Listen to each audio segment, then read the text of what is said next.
All right.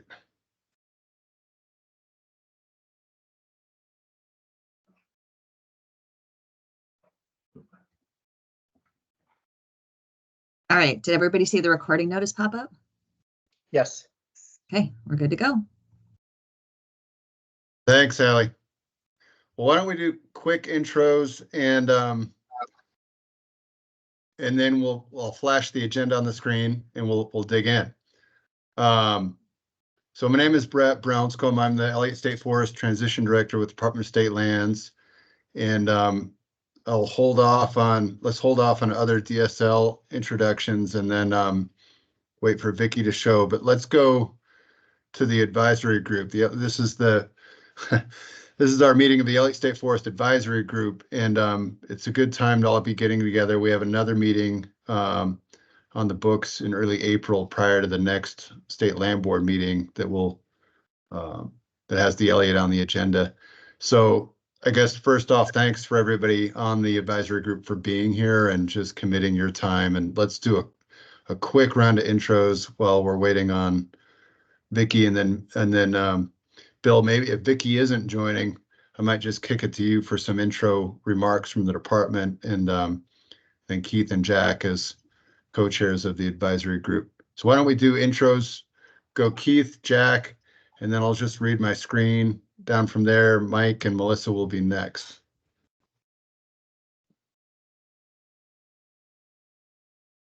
Keith, you're on mute. There we go. I got it. My bad. So I'm Keith Timchuk, and I said I was a much younger man when we started this whole process. Hi, everybody. I'm Jack Williams. I'm down in Medford, Oregon area, and happy to be here. Thanks, Brett, for setting this up for us. Thank you for being here, everybody. I'm Mike Kennedy, also on the advisory board, or advisory committee, I guess we are now. And yeah, we were all much younger when this started. Let's go Melissa and then Bob. Okay. Melissa Cribbins, part of the advisory committee. Bob Solinger, part of the advisory committee. Awesome. I think that rounds us out. I did hear from Teresa that she can't make it today, Teresa Bird, and then let's see here. I was just talking to, and Dan Newton also cannot make it, but he and I chatted a bit in advance of this meeting. So why don't we go around?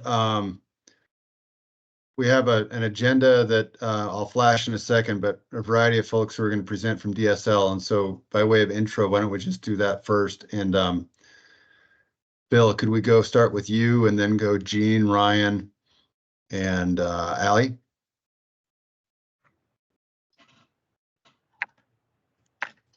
Bill, you're Bill, muted. you're on mute.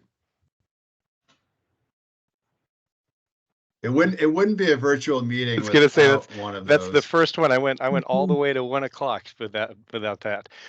So anyway, yes, Bill Ryan, a deputy director here at the Department of State Lands. And I'm Jean Straight, and I'm the other deputy director at State Lands. Ryan Singleton, Forester, Department of State Lands. Allie Ryan Hansen. I use she, her pronouns, and I'm DSL's communications director. All right. Thank you, everybody. And I wanted to ask, let's see, Will Wagner, Mr. Wagner, I don't know if you're able to go off camera. What we're trying to do is have members of the advisory group on the screen, and then those who aren't members, but who may be here for public comment or just to watch the meeting and listen off the screen. So are you able to do that? I don't know. It's an honest answer. I don't want to leave the meeting, but I guess that's one way. There's a camera icon probably at the top of your screen. Oh. I think Will might have left the meeting. Okay, let's see. hopefully he'll come back in, and then when he does, we'll take a quick pause and hopefully walk him through the camera feature. Okay. So our agenda for the day is I'll flash it real quick here, and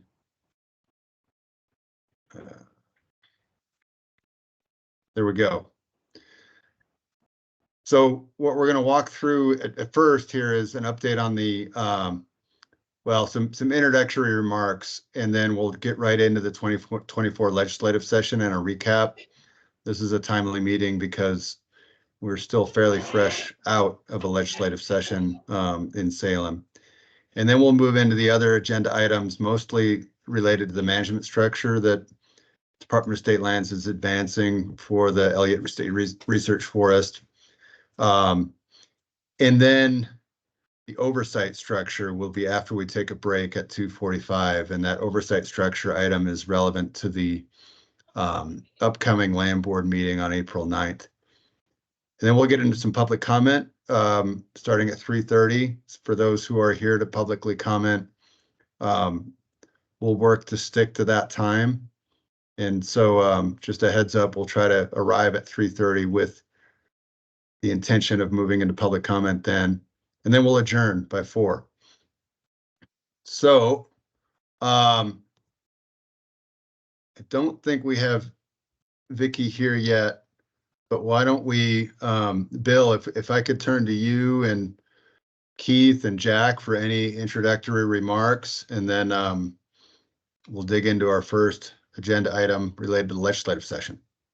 Sure, I'll start, Brett. Thank you. And fortunately, I do have Vicky's talking points, so just picture me as Vicky here. So just want to share with everybody that That's hard to do, Bill.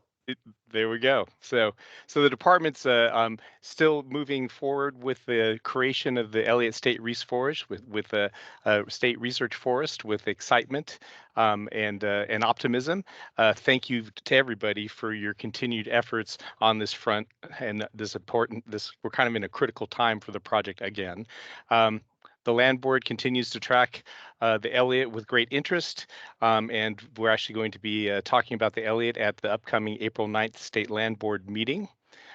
We are advancing the work plan for the research forest creation based on the land board's direction last December. Advisory group feedback is helping us to shape the management structure, the budget, and oversight structure and those are on your agenda today to talk about. So thank you for work on that. And on other work plan pieces, I've got a little bit of an update.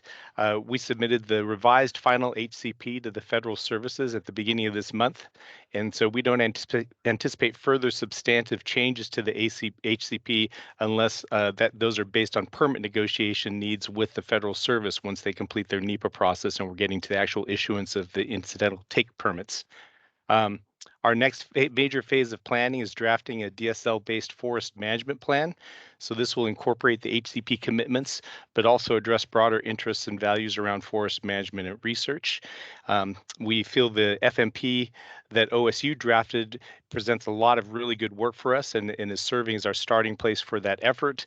And our intent is to release a draft in April and start the public engagement and review process at that point. Conversations with OSU and tribes are continuing around the issues of lead research partner and broader partnership. And so those conversations are happening outside of the advisory group table at the moment, but we would also welcome them here if OSU and the tribes want to engage on that. And then Vicky's got a point here saying she has a bit more to say about tribal engagement, but she's going to hold off until the next agenda item. So we'll hold off on that. And those were Vicky's introductory points. Thanks, Bill. Well covered.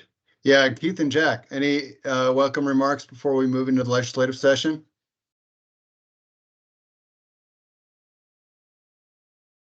Yeah, I'll say I am really pleased that we continue to move forward. I want to compliment DSL for the diligence at trying to make this work. And I also want to compliment all of the prospective board members for hanging in there through a trying time.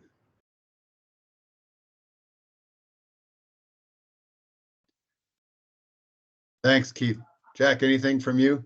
Top of mind? You know, I don't have much to add other than my sincere thanks to Brett and Vicky and the whole DSL crew for kind of getting us, I think, headed back on track again. I know it has been a long process. I haven't been around nearly as long as many of you, and I appreciate you guys' perseverance on this. So yeah, glad to be here today. Thank you. Well, let's dive in on legislative session. I think on that note, there is a lot still happening, and I think on the heel there's news to share, and then related to that, a good deal to present on the management structure. But I think first and foremost, coming out of the last legislative session, me being in the position I'm in, I was certainly not in Salem every day, and I think others, Bill, you were probably closer to it. What I was hoping we could start with is just, I can get into some of the things that I know came out of the session, and then we'll, Gene and I will look to you, Gene, to kind of talk about the budget outcomes. But Bill, maybe your sense on, just fairly fresh on the heels of the legislative session, what was your sense of how it went? Any high level kind of feelings coming out of it related to where we landed as an agency? Yeah, thanks, Brett. Overall, the legislative session went well. We did get the monies appropriated that we needed for the, basically for advancing the management structure and the hiring of some positions moving forward to advance the project. So that was the main concern with the legislative session, to make sure that those funds got transferred from the authority to that, which didn't go, which was not created, the Elliott State Research Authority, and so transferred to the department to take on that role. And so we were successful with that.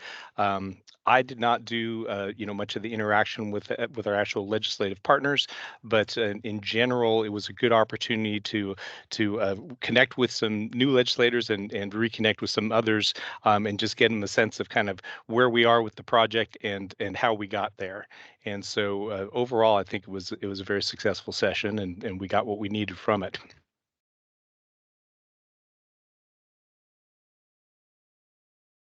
Excellent. Yeah, and I think let's just dive right into, I mean, one of the big things that related to the Elliott State Research Forest we were hoping to get out of the session is funding, and funding that would have otherwise gone to the Elliott State Research Forest Authority that Senate Bill 1546 would have created. But since that is not happening, the money had been parked waiting for the authority and waiting for the Elliott State Research Forest. So with the DSL management approach to the Elliott, our intention was to move the money into DSL so that we could operationalize the startup of the forest and add that to the overall startup needs that we have for funding and standing up the research forest. And I think maybe, Gene, before we get into this, I know one thing I wanted to note that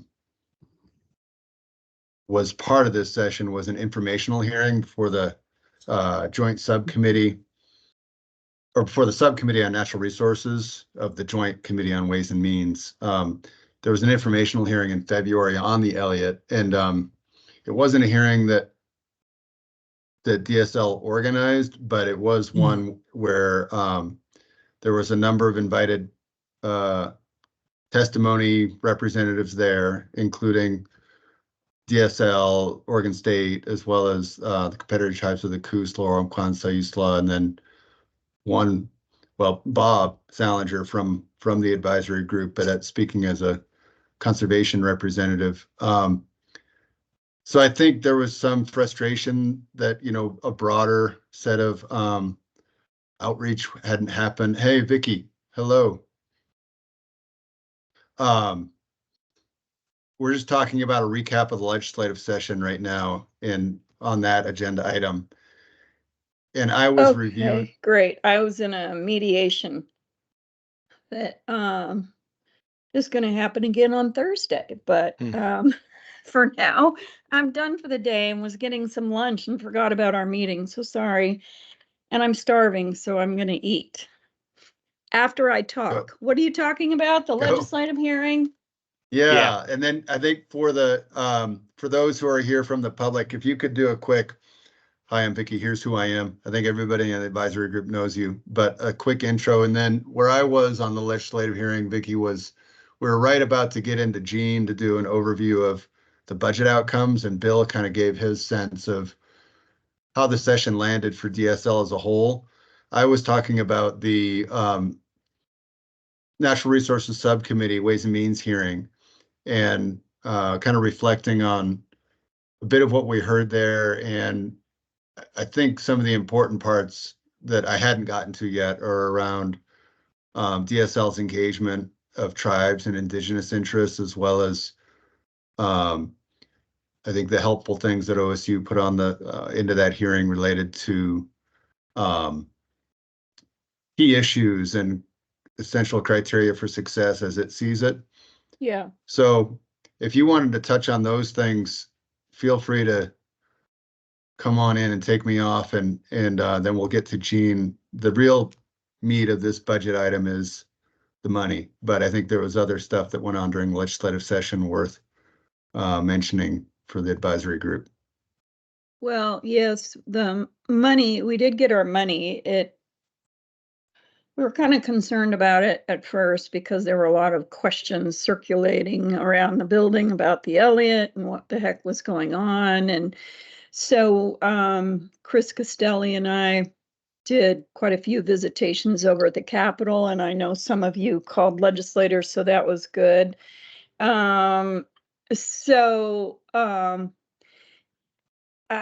And Bob was in the hearing. No one really got to choose who could be at that legislative hearing. It was whoever the chairs invited. So I know that some of you, I know Keith, you were not particularly pleased that you didn't get invited, and I appreciate that y'all wrote letters. So that's good, because we needed to get the message out that we are still quite very much alive. The Elliott still is going forward. And the hearing ran short. There was no time for questions or rebuttal testimony. There were some things said that DSL strongly disagreed with, and we're still working on those. And so I had to circle back to legislators and set the record straight. Also,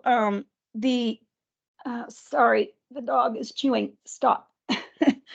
As we enter this forest management plan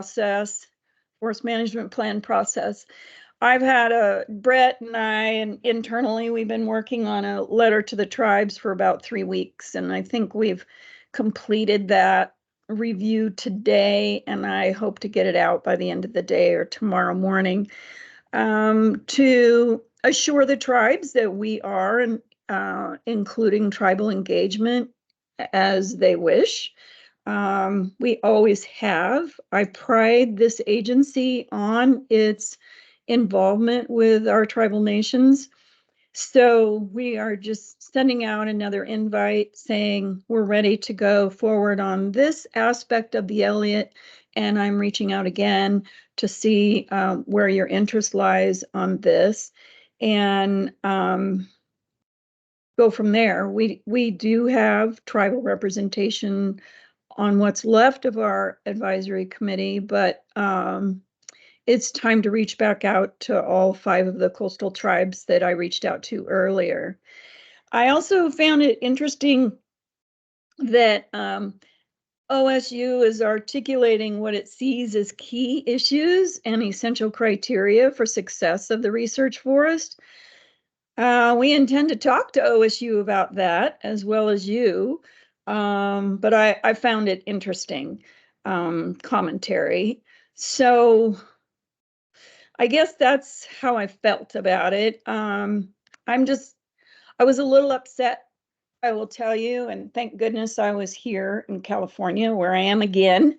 Because this time the youngest grandchild is turning 3 today. He woke up turning 3 and he's in the middle of potty training. So grandma has been very busy. It's been challenging for me this weekend, and it's been challenging for the last month or so with the Elliott, so much so that I've just been frustrated. But on that note, I will say that I'm very pleased that you're still sticking with it. We have done a lot since OSU dropped out.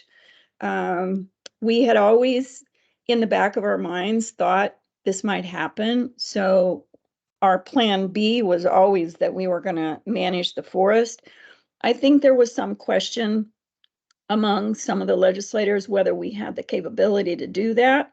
Well, we don't unless we got the money to hire the staff. And so we got our money, and Jean's going to talk about how it's been allocated and how we'll utilize it. But I'm excited, actually. We have our HCP, all of our comments are in, and now it's just sitting with the services, and as they go through it, they'll come back to us with some things.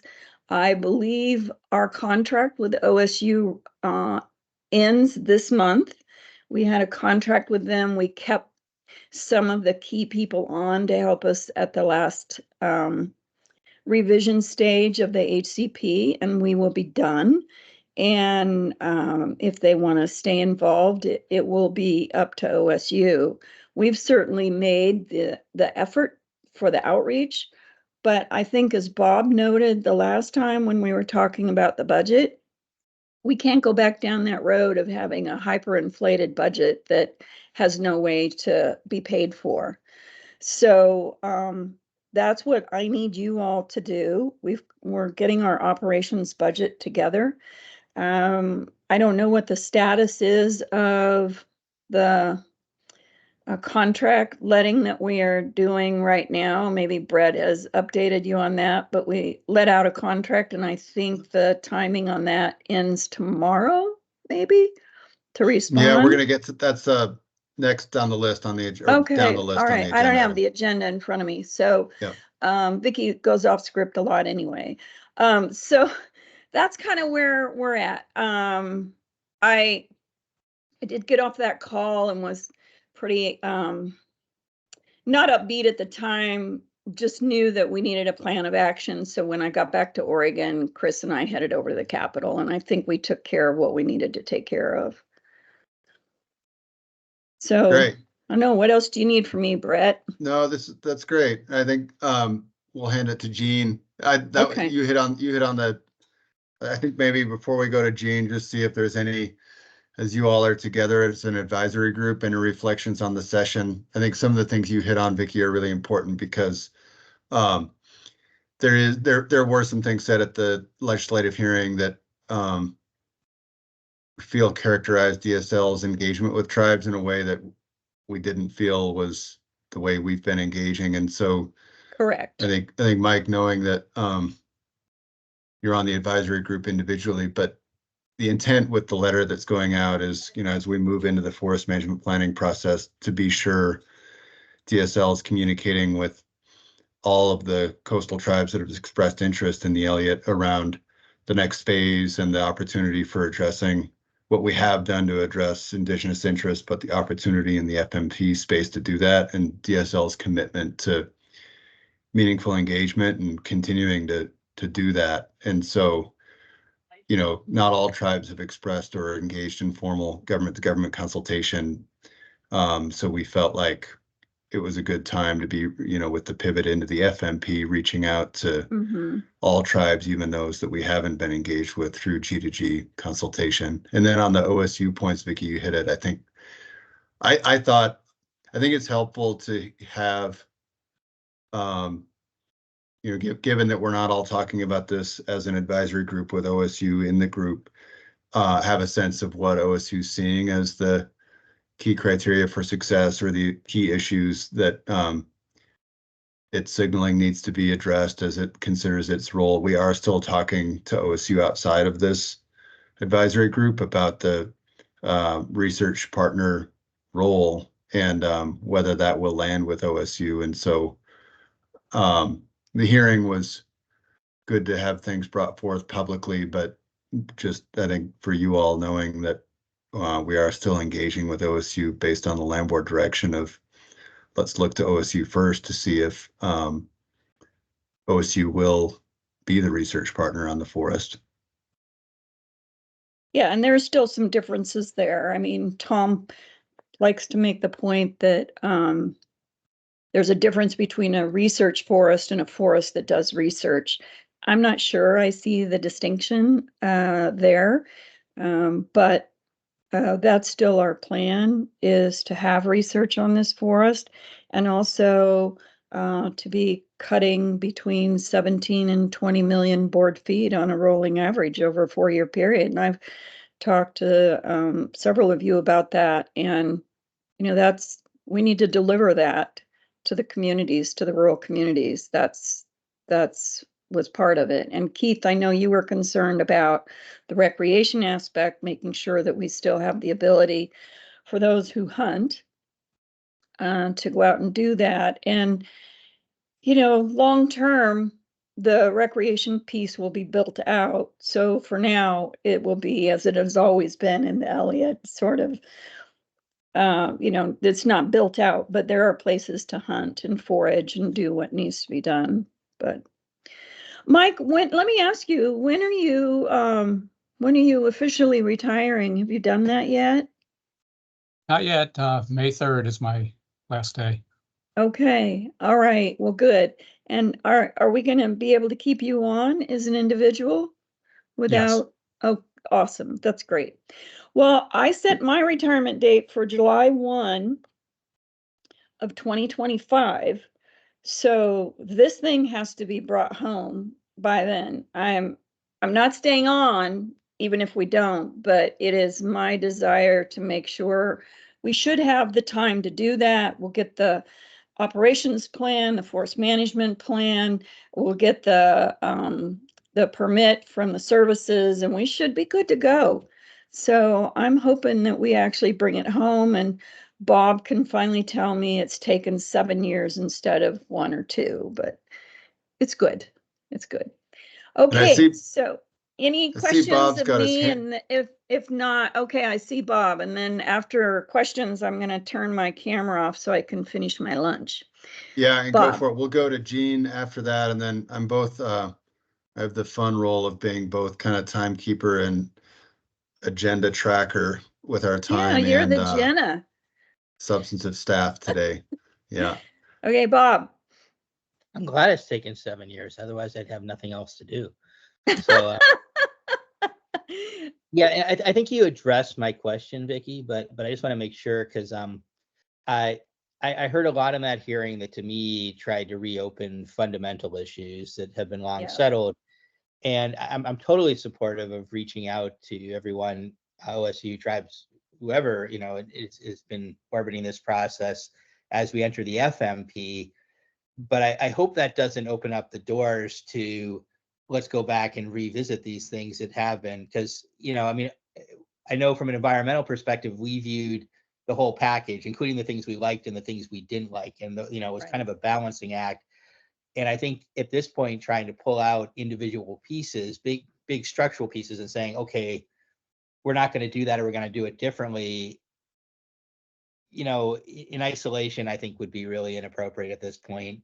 I think we all have to live with the mess we made for a while and see how it goes. Yeah, well, I agree with you, Bob, and that is not my intent. And in fact, that's the conversation I had with legislators and with Senator Dembro. And he indicated to me that he and Representative Pham did not hear anything in the hearing that would cause them to direct us to do something different in terms of where we're headed with the Elliott. So, and he indicated there would be a letter forthcoming. I haven't seen it yet, but the session just ended and everybody kind of scatters for a bit. But no, we're not renegotiating where we're at. We're fine tuning what we're doing. And the forest management plan is really the place where we can fine tune some of these things. And I'm really hoping for some tribal engagement. I had a conversation with Brenda Mead of the Coquel tribe, maybe 2-3 months ago.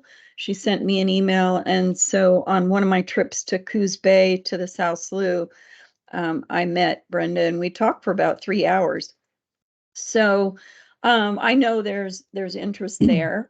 And I'm interested in seeing their forest management plan that they put together for the county. And the county ended up rejecting, but I don't think it was because it wasn't a good plan. So anyway, there's a lot to learn from our tribal nations, and the forest management plan is a great place to do it. Okay, any other questions? All right, I'm gonna eat my lunch before this darn cat decides it's his lunch. So camera off. And then Jean, yeah, let's roll. Your Jean's camera is on. Great. Oh, All right. Can you walk us through the budget outcomes this session, Jean? I think that would, some may know, but I think the intent here is to talk it through and then next step move into spending plan and the next round of budget discussions to stand up the forest. correct. So during the short session, as Bill and Brett indicated, the $4 million that had been set aside for the new authority, if it came into being, was transferred to Department of State Lands. So the unique thing about this is normally when DSL gets general fund, they have us deposit it into one of our treasury funds, and then we get limitation to spend it. So what that means is when you get general fund, you have a biennium to spend it. And at the end of the biennium, the general fund goes away. When they give it to us and they put it in a treasury fund and give us other funds, we actually get to roll that money that's in the treasury fund over and use it in subsequent years. But because they gave us general fund, that $4 million needs to be spent by the end of June 30th, 2025. So unless we can work something out if we don't spend that. So we'll need to get those staff hired, because predominantly the biggest piece of that funding is for those staff members. So getting those PDs done, getting them classified the way we want them classified, and getting them hired will be a key piece of work that needs to be done. And we're also looking at, depending on what the spending plan looks like, if we would be able to backfill some of the expenses we've spent out of we had a pot for this biennium for the transition cost for the Elliott. So we're thinking there might be a way for us to backfill some of that and save the common school fund and use the general fund to pay for some of those expenses that we've had. But we're not sure that that's going to be able to be done. So we have to do some research on that.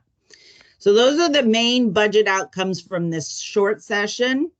We are currently working on our 2025-27 budget request.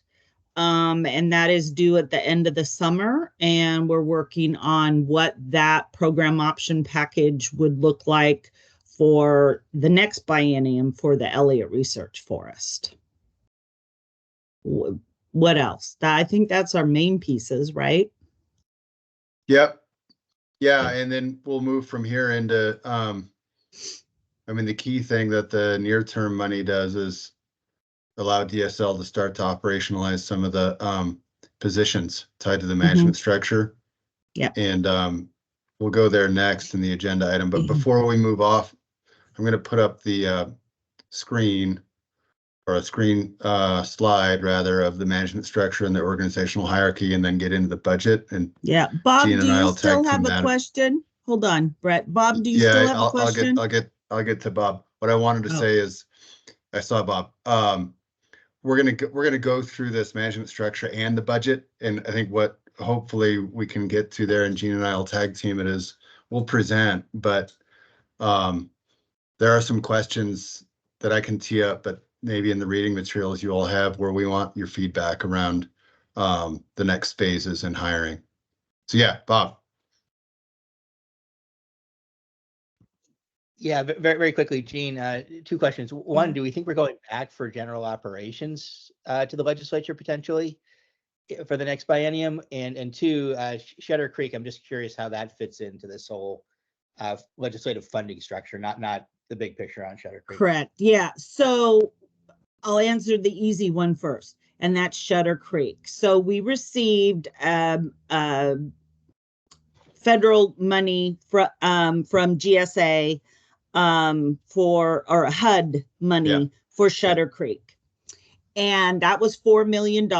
And this biennium, they gave us $500,000 to start spending on that.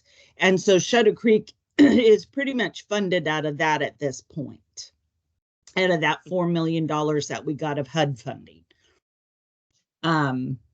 So that's kind of its own separate pop, and we're keeping it separate. We have a program option package in our budget request for Shutter Creek for next biennium, but that's what we'll be funding. That is that $4 million that we received from HUD. Right now, we're having those conversations about, well, are we asking for general fund for next biennium? Doesn't look like we have a revenue stream yet to fund that, and we'd have to identify a revenue stream for that. So right now it's looking as though our program option package would be another general fund request, which, for those of you that maybe aren't involved in state budgeting, is a harder request.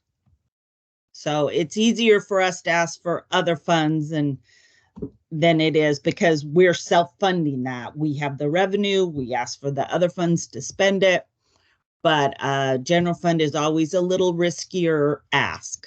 So, but right now, that's what we're looking towards. Thank you. Mm-hmm. And any others on questions for Gene or legislative session wrap-up comments before we get into the next related conversation on organizational structure? Melissa. Yeah, I see you.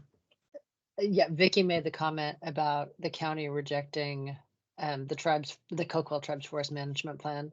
And I suppose because I was on the commission at the time that happened, I feel I need to say it was unrelated to the forest management plan itself. It had everything to do with revenue sharing. Oh, yeah.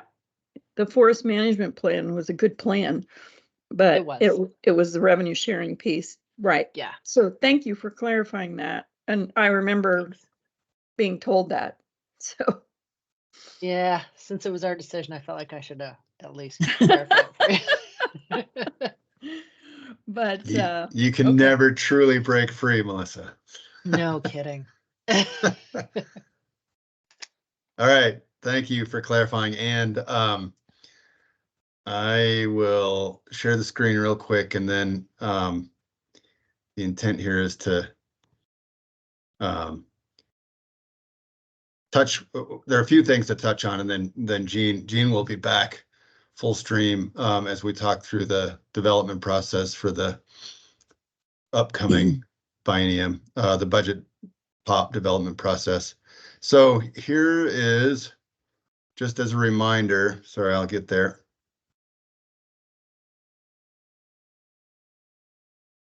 Okay, here's a reminder of the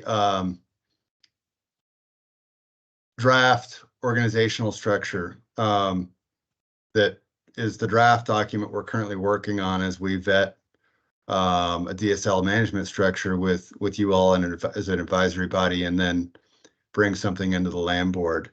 Let's see. So I think the key reminder points are the structure within DSL is nested under the state land board, under a board of directors and an agency director in the form of Director Walker, and then the intent would be to have a forest manager, an overarching, we need to call that position a manager, not a Elliott State Research Forest Director, but it would be classed at that level, and then staff underneath it. And what I wanted to touch on really quick are the kind of fourth row of ovaloids, the administrative assistant, the policy and partnership engagement position, a biologist, and a forester. These are all intended new FTEs and hires that would come out of the package that or the funding that the legislature advanced to DSL.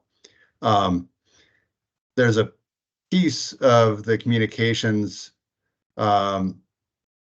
element of the research forest structure or management structure that I'll ask Elliott to hit on in a little bit. It's a budget piece tied to a plan, but and then there's two main things that I think talk about as we get into this conversation that are a little different, or at least we can build upon since the last time you all saw this slide. One is the research coordinator position. And this is one where we've had this identified as a key position tied to the research forest. And I think through our last meeting discussions and then subsequent back and forth after that meeting, I think it's been highlighted even more by you all, and I'd ask folks to speak to it as, you know, really a key need around standing up and creating the Elliott State Research Forest. And then another position here around data management, in a data manager position. This has come up in conversations outside of the advisory group around operationalizing a research forest and what are key needs. And I think what I wanted to highlight here are some of the overarching concerns or this is data is such a fundamental element within managing forests today. And since we're talking about a research forest, it's even more fundamental. And I think we've been through a variety of past history on the Elliott development that relates to understanding inventory and then updating the forest inventory over time, as well as working on how do you make sure data is going to be consistent over time, and as you're updating GIS and doing reflying LiDAR, how do you make sure that the versions of data that are being both shared with the public, because it was brought up, I think, in a communication across advisory group members that the data would all be public tied to this research forest. So who is maintaining it consistently, and for purposes of clear and competent research and integration between research and management, how do we have a who's on point for ensuring that? And we don't currently have somebody at DSL who is steeped in the data around the Elliott State Research Forest, and to just hand over that role to somebody in the IT or other data realm within DSL feels like a questionable thing to do. So for discussion, I think is research coordinator and data manager positions. But what I wanted to, before we go there, hit on is we're looking to do a lot of initial contracted services hiring related to operations, timber sale planning and implementation, and then other restoration project planning implementation. And then we'll get to the budget in a second. We still have ongoing planning and compliance needs that we would contract out. And then we have a variety of existing capacity where we're looking to draw upon, not hire new staff and build program, but draw upon existing DSL FTE and integrate existing staff into the Elliott program, where it's not a full-time need, but there is a clear need on elements related to our work needs and roles around human resources, contracts and procurement, IT, technology, data, communications as well, and then policy and budget. So on that, I guess I would just maybe check in. This is an overview slide. I wanted to check in with, Bill and Allie on anything you want to add around the thinking of how we're looking to address the operations and communications roles with existing capacity. And then Allie, I think it would be worth touching on the, since we have a budget now, the part of the communications work that we would contract out and kind of the interplay between the policy and partnership new role in communications as well. So I'd like to go to Bill and Allie, and then I'll get this off the screen and come back to it. Okay, I think I'm unmuted, and really just that, that administrative support, and actually a lot of that comes from Gene's shop, but we've got capacity to provide that level of support for the research forest, at least as envisioned now, and so we're not proposing additional positions for those roles that were in that bottom line of blue boxes on that slide.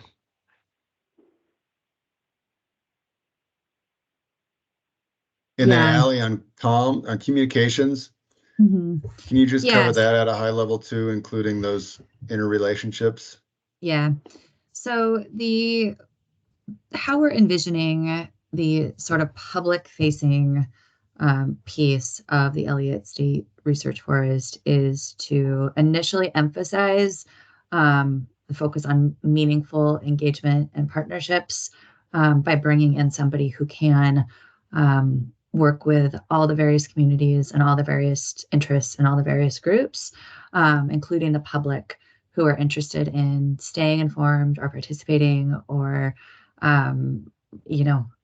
engaging to some degree on efforts to launch and implement all things Elliott State Research Forest. The idea with that position is they would primarily be an engager, a partner. That would be their expertise, but then they would also bring some really good core communication skills that we would then be able to supplement with existing capacity within the existing DSL comms team to provide expertise on things that are less engagement and more communications, and that we would also use some of the initial resources to contract for all the things that you need when you create a new research forest, like a visual identity, a suite of materials that you're going to want to use to communicate initially about research forest operations, as well as an initial communications plan template of some kind, so that your engagement and partnership person would be well equipped, as would the entire Elliott State Research Forest team, to communicate about all the great work being done, with a little bit of guidance from the existing DSL team, but that they would have the tools that they needed at the outset, because we're going to be making an investment in contracting for those initial startup communication tools. Does anybody have any questions for me on that piece? All right. Thanks, Allie. And then I'm going to put the slide back up really quick because I wanted to show or just be sure that you all, this is in the advanced reading materials, and Bob, go for it while I'm doing that. I see you have your hand up. Yeah, Ellie, I guess all that makes sense to me. I guess the thing I'm really keyed in on, though, more than anything, is that first operational plan and the public comment and that piece of the puzzle. Do you see that person doing that part of it as well, kind of the formal notice and comment, or how does that going to work? I would see us, what's the time frame for that, Brett? That's a summer thing, right? Like, Yeah. we're looking at this summer. Yep. So for that, I don't know that we're going to have your dedicated engagement and partnership person in place for that particular comment period. I would see us for that doing what we're doing with the forest management plan, which is wrapping it up into the professional services contract with ICF or whoever ends up working on that forest operations plan with us.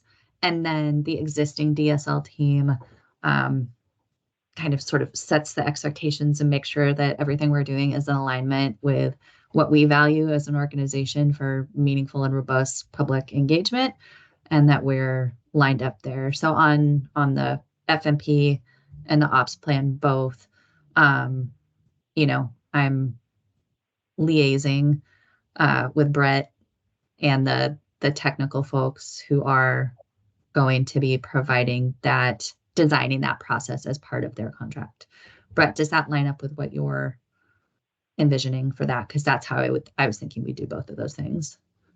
Yeah, and I want to put, we're going to get to the FMP. I'm going to flash the budget on the screen now, Bob, because I think this will help talk about some of this, including, I wanted to be sure we talk about the position hires related to a research coordinator and a data manager. But what you're getting at is tied to money that we would or work that we would contract out through the legislative funding. And some of this, Ryan, I know I had Ryan on tap to be sure he was able to answer questions. We talked about this last meeting, but to answer questions about all the contracted services piece or pieces. But I think this putting the budget up that you all received as meeting materials will allow us to do this. If I can get there. So I just want to, we can parking lot it, but I just want to kind of red flag it a little bit, because I see the FMP as a continuation kind of the current era that we're in. I see the operations plan, the first operations plan, and maybe I'm thinking about this wrong, but it's the way I'm visualizing it, as really kind of the kickoff of the formal forest. You know, I mean, to some degree, we're wrapping up the FMP and fixing it, but it's kind of already water under the bridge, and to some degree, there's still a lot to go. But I think the operations plan has to really kind of jump us into a new era of more formal notice and comment and whatever the hearing structure is going to be, and the feedback loops and all the things that come into that we've been a little bit fuzzy on in our current incarnation.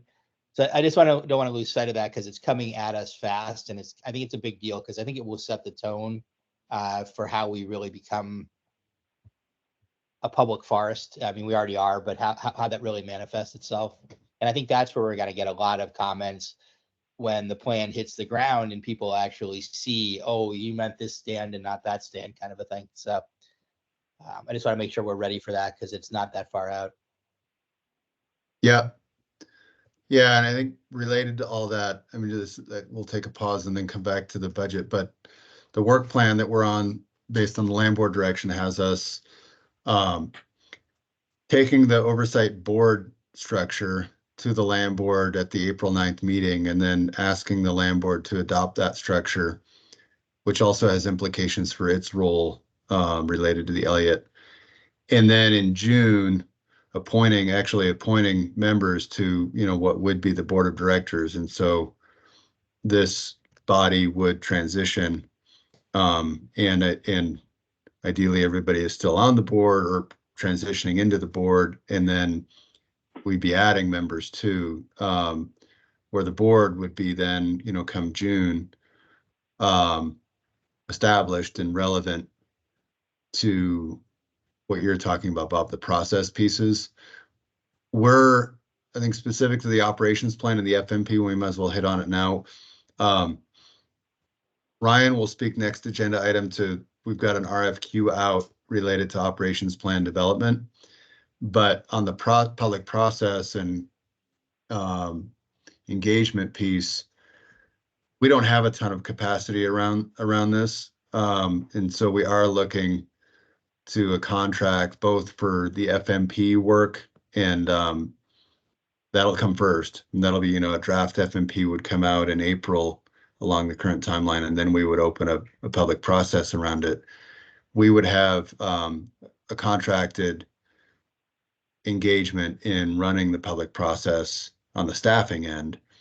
And then I think what you're talking about is how does the board engage this, which is, I think what you're getting at, relevant to the operations plan, which would come after the FMP, but later this year. So let me go back to the budget, because I think this gets us into a couple pieces that As are you're worth going talking back to about. the budget, Brett, I just want to Yeah, leap off go of for it. what you were saying. And I think there is, you know, the board will have an important role in setting the standard and the expectation for what engagement on the Elliott looks like. And so when we're looking to those contractors to design and implement an engagement process on our behalf, like there are sideboards baked into that. So we get to say, here's what we want this to look like. And the formal Elliott State Research Forest Board will get to say, like, our expectation for engagement is that, you know, the public knows what's being proposed. Like it's easy for them to understand. They've got plenty of time, like they've got adequate time to review and respond to what's being proposed. And here's how we want to see what we hear used and reflected and noted in our decision making. Like we will get to voice those desires and articulate those values for the forest and for public processes related to decisions on the forest. And that'll be a really foundational and important piece of that initial effort. But I think, you know, the FMP, you know, we may be at the tail end of the old and the coming into the new era, but I at least want to still see us reflect those values. And we're currently, you know, kind of looking at 1546 and what were the basic expectations in that as our starting point for working with the contractor to design that public process. Yep.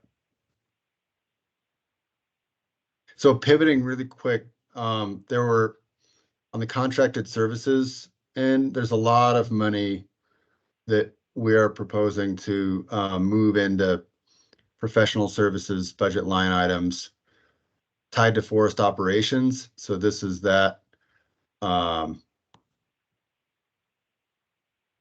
this whole tranche of rows that rolls up a lot of things that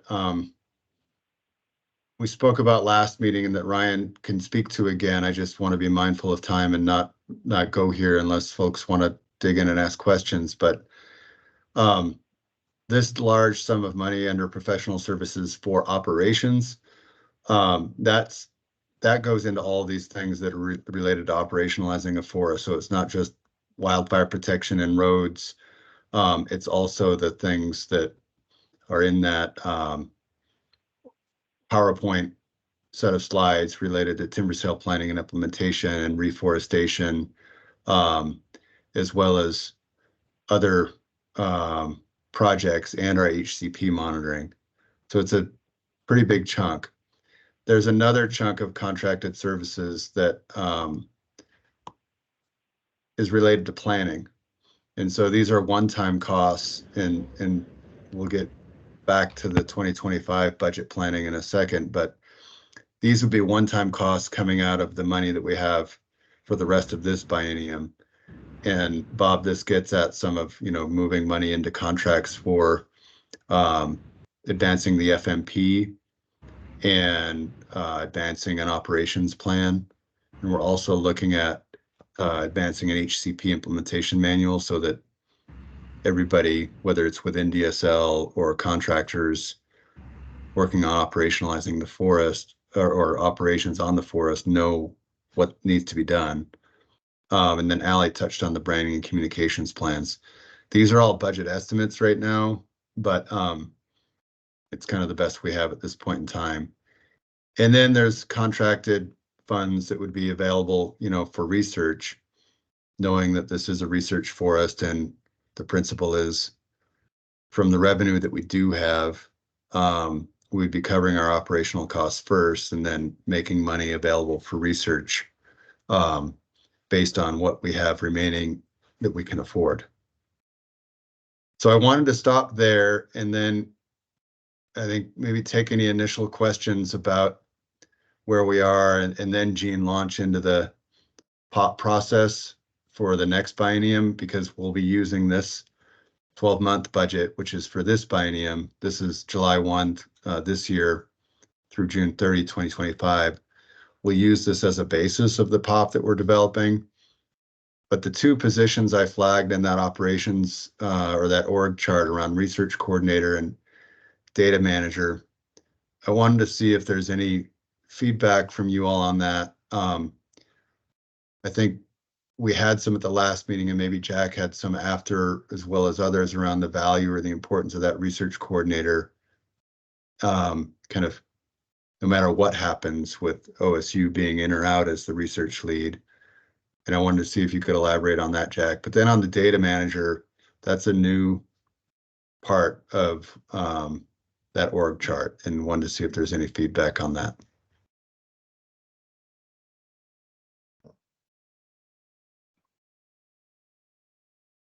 Jack, I see you're up. Yeah, you want me to go ahead and? Yeah, that'd be great. I know the research coordinator, yeah, is something that's been a little hard to figure out. In terms of priorities, it's kind of in a no man's land right now. And I felt fairly strongly after our last discussion that it should be a fairly high priority, should be a very high priority, I think, in terms of filling that role for a few reasons that maybe I'll just quickly mention. One is kind of internal communication. I think as we get a forest manager and as we get to some of these questions about data storage, HCP monitoring, and we try to figure these things out, that it's important to have a, kind of a PhD or postdoc level researcher who could talk to us internally about what we need and how things are set up, how things are designed, so that we make sure that the plans and the sort of structures that we put in place facilitate and encourage research rather than kind of impede them inadvertently, which I think is a possibility. And so that's one item, that sort of internal communications piece. I think another one is kind of the external communications piece. And this is, whatever happens to OSU, if hopefully they'll want to play a big role, but if whether they do or whether they don't, I think it's very important to have somebody who can really speak at kind of a researcher level to partners, to potential researchers on the outside that may want to come in to us and maybe talk about starting some research, talk about trying to see what's available. And I think having somebody in that capacity could be a really strong suit to have research interest kind of sooner rather than later. And so I think that kind of external communication on a science and research front could be very, very beneficial. And then the other thing, I guess, is just the third thing is as we, do our contracted services, as we do our communications plans, again, these kind of early startup kinds of things, to again make sure that they are done in ways that facilitate and encourage research rather than, as I mentioned kind of earlier, kind of inadvertently impeding them. So I think there's a number of things that a research coordinator would be very critical for us, whether OSU comes in or not. I think we need that voice to advise the board, to advise DSL, to advise, our early employees about how to essentially set up not just a forest that occasionally does research, but is Tom likes to say a research forest. So I think that's a fairly critical item. And so I just wanted to kind of throw that out there on the research coordinator front. Yeah, yeah, no, let's hear anybody's feedback. And so it sounds like you're thinking, Jack, somebody who's had ideally some experience with research forests elsewhere would be ideal. Yeah, I yeah, guess. somebody who's definitely a researcher and ideally has done research on forests, so they know some of the other people that do these things around the country or around the world, and they can speak that language. Okay. Seen Bob nodding. I've seen Vicky's got her hand up, and then let's go Vicky, Bob, and then see who else wants to jump in. Yeah, imagine that. I put my hand up. That is so polite. Well, I think I wasn't involved in your last meeting, but I read that comment, and you're exactly right, Jack, because we aren't researchers at DSL. And while you have that experience, I don't think you're going to be tied to the forest for that long. But I agree with you. I think if we are serious about having this as a research forest, we do need that experience and intellectual capability. I mean, as much frustration as we all had with OSU, they did have great scientists and researchers working on that project, and their FMP is really quite good. And there's a lot of nuggets that we're going to pull out and start with, but I think you're right. I don't think we can do this without prioritizing that. Anybody want to take a contrary view? Or is everybody feeling like Jack is speaking it and Vicky? Not the contrary view, but speaking the proverbial nectar. Uh-oh, Bob's muted. Maybe it's best that way. I said if you keep asking, I'll just keep talking. So no, I think it's a good. I think it makes total sense. I think especially where we're in this current situation, it seems like there's a lot of opportunity, a lot of folks that are interested, and this is a great opportunity to kind of, especially at the beginning, to pull people in, see what kind of opportunities and interest there really is out there, what we're going to need to do to harness that energy, how it fits into the bigger picture for the forest itself, what's essential and what's optional. So I think that makes total sense. It's already been acknowledged, but I continue to throw in the caveat that we need to keep it fundable. But if I'm reading your budget right too, Brett, it's sorry, my cat has arrived. Quiet.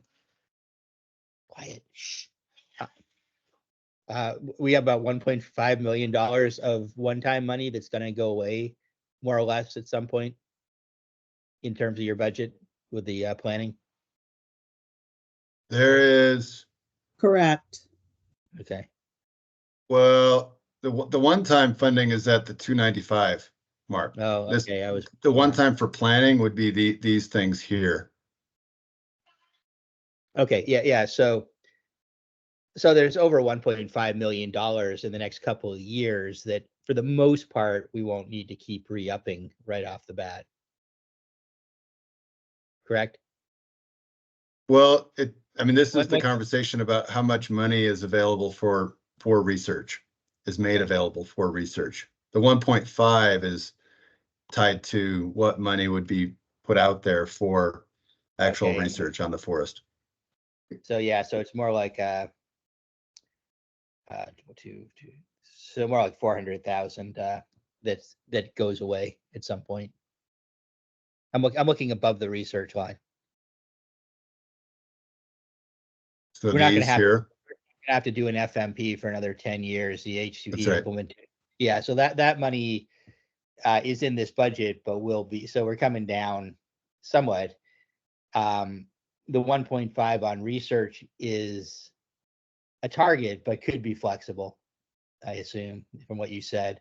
I would characterize it as it's not a target. It is what can we make available while first covering the operations needs of the forest based on the revenue that we have. And so I think the part of what, and this will get into the POP conversation for next session, is we don't have to, these one-time costs wouldn't be part of a POP for the next biennium, but we do need to be thinking about what funding we are going to ask for and what we need to or want to bring in or have made available for research while we're still in the startup cost phase of the forest. Because our working notion still is we're still another biennium away from when revenue from either timber or carbon would be available, or both. Yeah, no, and that'll make sense. I'm just trying to work my way toward that next biennium when we do start to really stand on our own legs for real, and how many costs are kind of fixed costs that we're going to have to carry forward, and how many costs are things that either were one-time costs that go away or that still have that flexibility depending on how much money we have. So you've answered my question. I've figured it out. I was just Okay. misreading.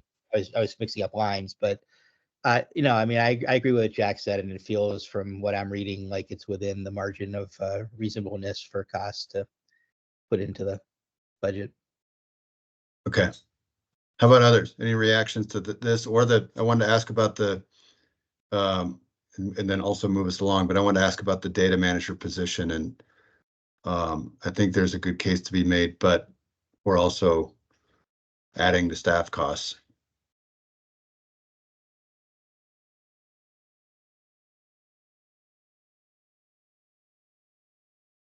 Mike was almost looking like he was going to say something. I'll try to draw him out and see if there's anything there.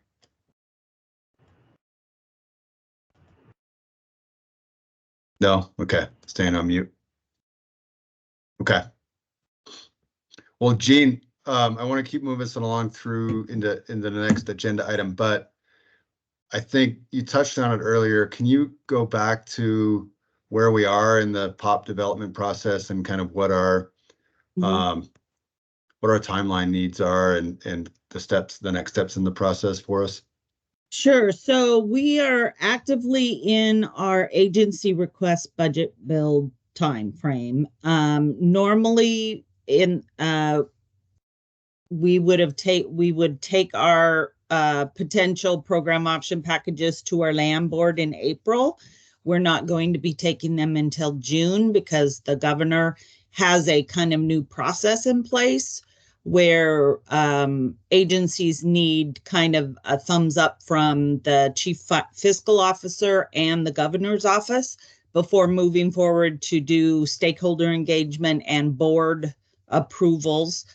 And so we are kind of in that phase. So our time frame right now is to get some sort of approval from the governor and the CFO's office here in the next few weeks, final okay and cost estimates by April 30th. And then we will do some public meetings with our stakeholders, probably in late April, early May, and then we'll take them to get feedback and then take final request to the land board in June.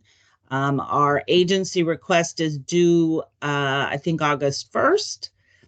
And then the governor's budget comes out in December 1st. But in the past, there was a lot of negotiations between agencies and the governor's office. But because of this upfront process that we are now doing, that will be pretty much eliminated. And what we submit as agency request should be what we get as in the governor's budget.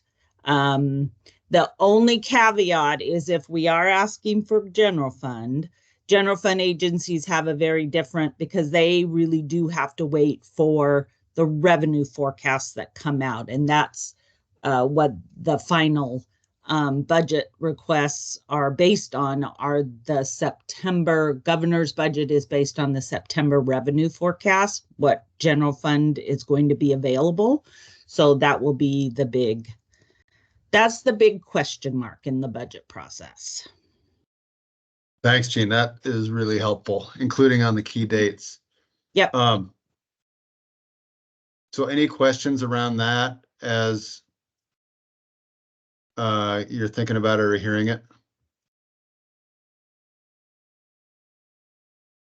Okay. So what we're looking to do, and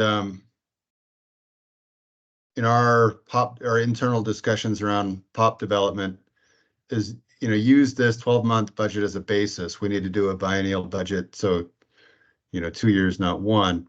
And there are certain things that will change in this as we continue to do work around classing and costing out positions. And then, as Ryan's well aware, the wildfire protection costs continue to rise. And so these numbers aren't static, but we do have this 12-month budget to start from, while we're also moving into position description work and hiring process in the near term with the funding we have from session. So tied to the POP development, in the overall kind of plan, we're in the startup cost phase, and other funding that is out there and that DSL has obtained, and then OSU had also obtained some related to monitoring and equipment, is federal funds. And so that's where we have both the current budget for the near term, the POP for the 2025 to 2027 biennium, and then the longer term, when does revenue start coming in from other sources, as well as what are we getting and hoping to get from federal money. This is all of what we at DSL are rolling up into a business plan that we would bring back to you and then back to the land board for consideration. We're walking and chewing gum as we go on this stuff, because we have to spend money, make hires while we're planning for the future as well. And so I think the key things on my mind to maybe just update on the federal fund picture. We do have the money for Shutter Creek, and there's like Gene said, a separate budgeting process that we're doing related to that. And that really depends on where we go with that, depends on the vision and redevelopment process that we'll be moving into this year through an RFP. On the Elliott and standing up operations and research on the Elliott, we received good news that in the current federal spending agreement, we have programmatic language that ties to $3 million from Department of Interior, U.S. Fish and Wildlife funding. There's still work to be done on getting from A to Z and moving that programmatic language commitment into actual funding tied to the Elliott. It can't compete with our HCP commitments. It needs to be tied to research or activities on the Elliott that aren't part of our mitigation commitments on the HCP. And then there's a whole package and strategy that we are looking to move forward, and will need to look to you and others for help with around additional federal funding and asks before Congress. So look for that. This all rolls up into the business plan that will be coming to you in the coming advisory group meetings.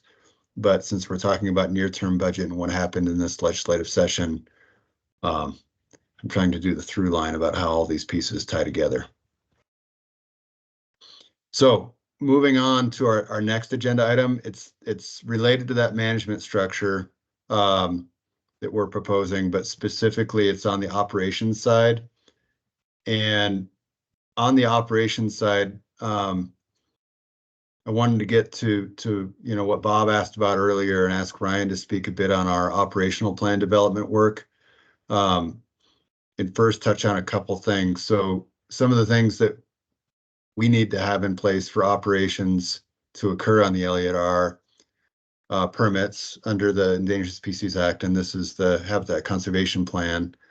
We need to have the FMP in place and then an operations plan in place. So those three pieces are, we'll touch on here really quick. Vicki mentioned where we are with the HCP, which is we've submitted our revised final, and there's still a process back and forth with the federal agencies related to both NEPA and the Endangered Species Act permitting issuance criteria. So we're still in that process, but the meaningful submission on March 1st or just before March 1st was of our revised final in response to the federal services questions and comments and feedback.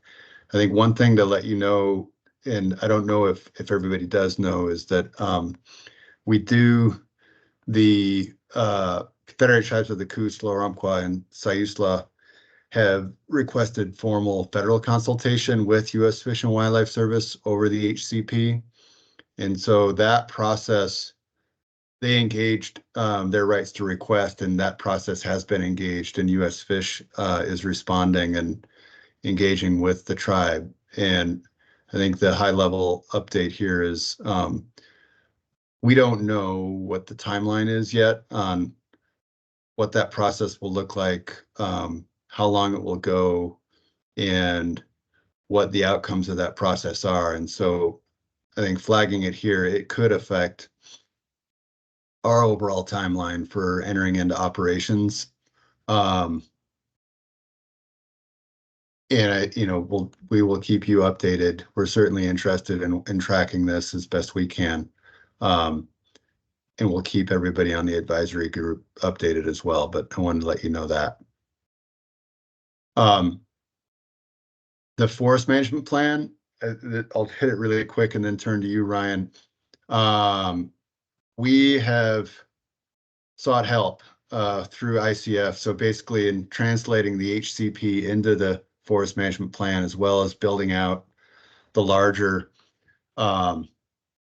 commitments, values, and interests in forest management that the forest management plan can really address. We don't have the capacity that we feel like we need or want around doing that all internally. And so we're looking to engage ICF in that work around the assistance with drafting and also the public process as well.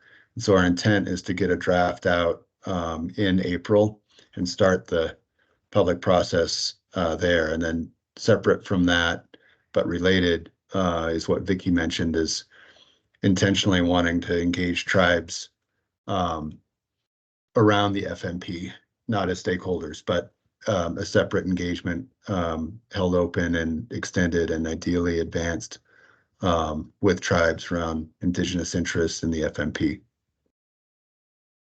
So that's those two. And then Ryan, I wanted to turn to you around and then, okay, Jack, and then I'll go to you, Ryan, about the operations plan and what we're doing there. Yeah, thanks, Brett. I just wanted to mention one thing relative to the FMP process, and I maybe heard Bob talk about this at one point, and it's kind of gotten me thinking. And I know the FMP that OSU drafted is a large one, and is one that was obviously based on OSU kind of managing the forest, which has changed. And with DSL managing, but it seems that there's kind of two ways to go about redrafting the FMP. One is to kind of start somewhat from the beginning and maybe using a few pieces, picking a few pieces here and there, and getting a new FMP based on DSL management, or to really look at the existing draft we have, which should be pretty complete, and really just figuring out, okay, where does this need to change based on the fact that DSL is going to be the manager rather than OSU, and kind of two fundamentally different approaches that probably take some different amounts of time and money and so forth. And it might be worth, just considering which approach you really want to take. In that, even though I know the OSU plan was big and seemed like maybe overly done to some of us during the process. Probably everything in there was at one time valued and considered important by somebody to have in the plan. And I guess I've been trying to figure out, and I don't know Yeah. which way. I'm not really trying to advocate for one way because I don't have a clear picture in my mind which direction would be best. But there is that, there's a lot there. OSU worked a lot on it, probably through a lot of the HCP process, probably through a lot of the tribal consultation ideas, and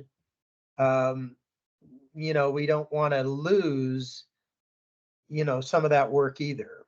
So I'll just throw that out from a comment. And I'm curious. So I'm curious where others are on it, because I'm glad you brought it up, and I see Bob's got his hand up. I don't think there's not much daylight or disagreement around what you're saying. I think Vicky articulated it. We feel like there is a lot of underlying really great work that went into that OSU FMP and then process around it too. And so, yes, it's long, but we feel like there's a lot there that can be translated forward, even with DSL managing the forest. And it's also something that we're bearing in mind is, as OSU considers whether it is wanting to be the research partner, it certainly wants to know what the forest management plan is going to look like. And, I would imagine how much it looks like the forest management plan they sunk a lot of, sunk's not the right word, but invested a lot of time and energy into in articulating. And at the same time, there's been an acknowledgement around the future FMP with DSL would be different, and ideally we can be responsive in the FMP to some of the concerns that have come up around the triad design. And so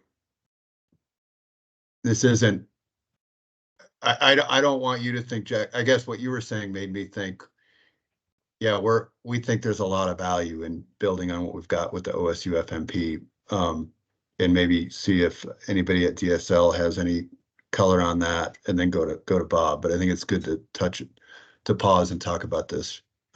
Yeah, briefly.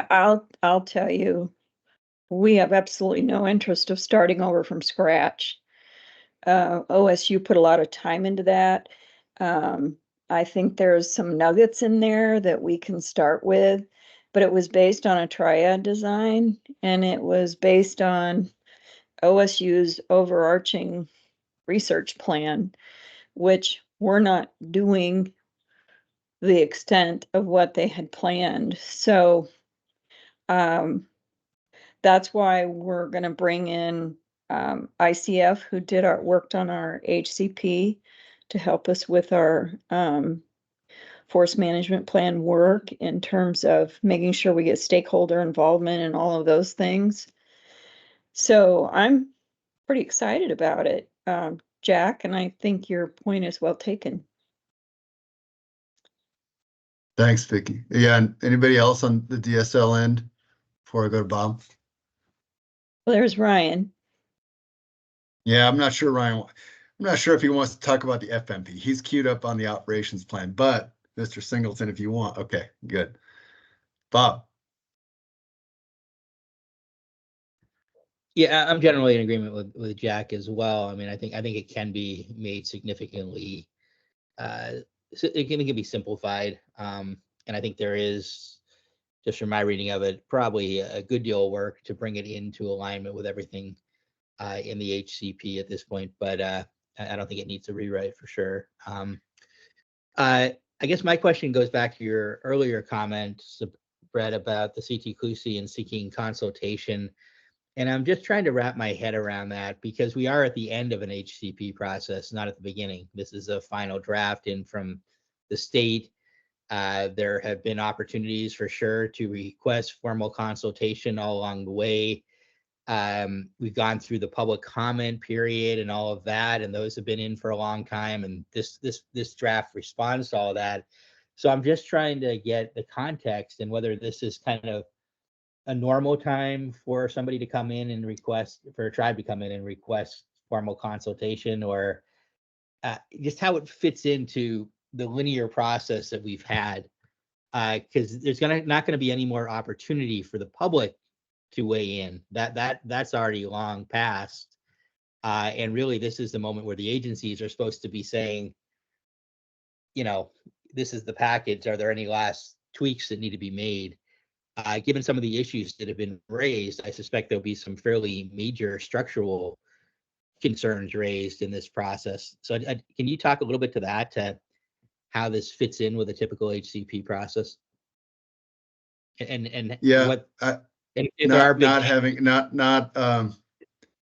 I guess having been through this HCP process long enough, if there is a typical process, I don't know what it is, and I almost hate to imagine it, but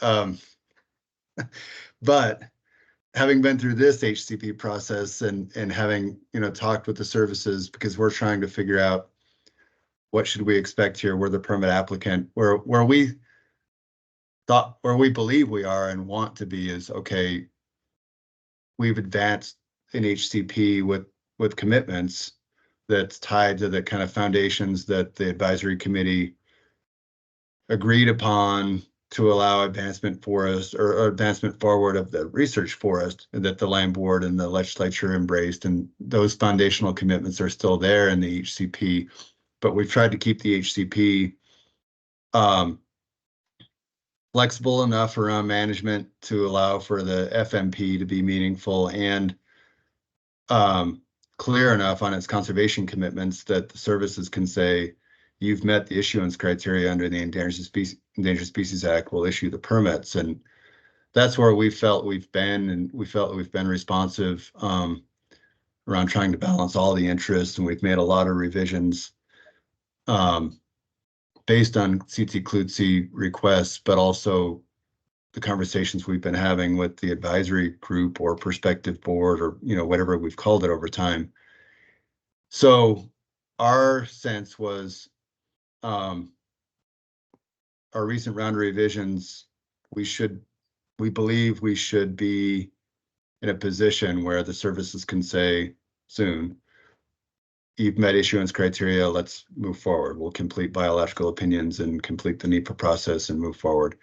And you're right, there wasn't, during the scoping process and the public comment process on the draft habitat conservation plan, there weren't requests for a new alternative or request for consultation. I know U.S. Fish went out to the federally recognized tribes with an early, I think it was at the beginning of the process in 2018 or so, with a, are you interested in consultation? And then there was an offer of cooperating agency status. So none of that came back as yes from any tribe, frankly. And there wasn't specific comments in the scoping or the the public draft, the draft HCP public comment period from tribes on the HCP. So we feel like it's late, but at the same time, we feel like the CT Klutzy are within their rights to request it, and that I think there's direction from there's direction that the U.S. Fish and Wildlife Service through Department of Interior, whether it's statute or presidential or executive order, that they need to be sure they're adhering to. And so, we're both trying to respect the process and also getting pretty anxious because we're wanting to move forward into operations sooner than later. And we didn't know this was coming. Mainly we're just not sure what to make of it in terms of what information is going to be brought forward and how could it affect our timeline. Yeah, so I appreciate that answer, and it's kind of what I expected. But I guess just to put a fine point on it, the public was given a variety of alternatives to look at. If there is another alternative that is really substantively different, for example, one that takes out the large reserve, that to me is a game changer. Really, that's so fundamentally different than anything we've talked about or the public considered, that it wasn't on the table. It wasn't brought forward. Hasn't been part of the discussions. So I just want to flag that because I think that's a big deal at this point in the process. And the agreements that were made, again, as I said earlier, there was a lot of give and take, and that give wouldn't have been given if those gets hadn't been there either. So I just want to make sure the state is really expressing that major structural changes now would be very, very problematic. And we all compromised. So I just it worries me because to me it feels I'm not contesting because I don't know what the standards are, a tribe's right to request consultation, but it does feel like these issues should have been put into the process at a time when the public was still engaged. So.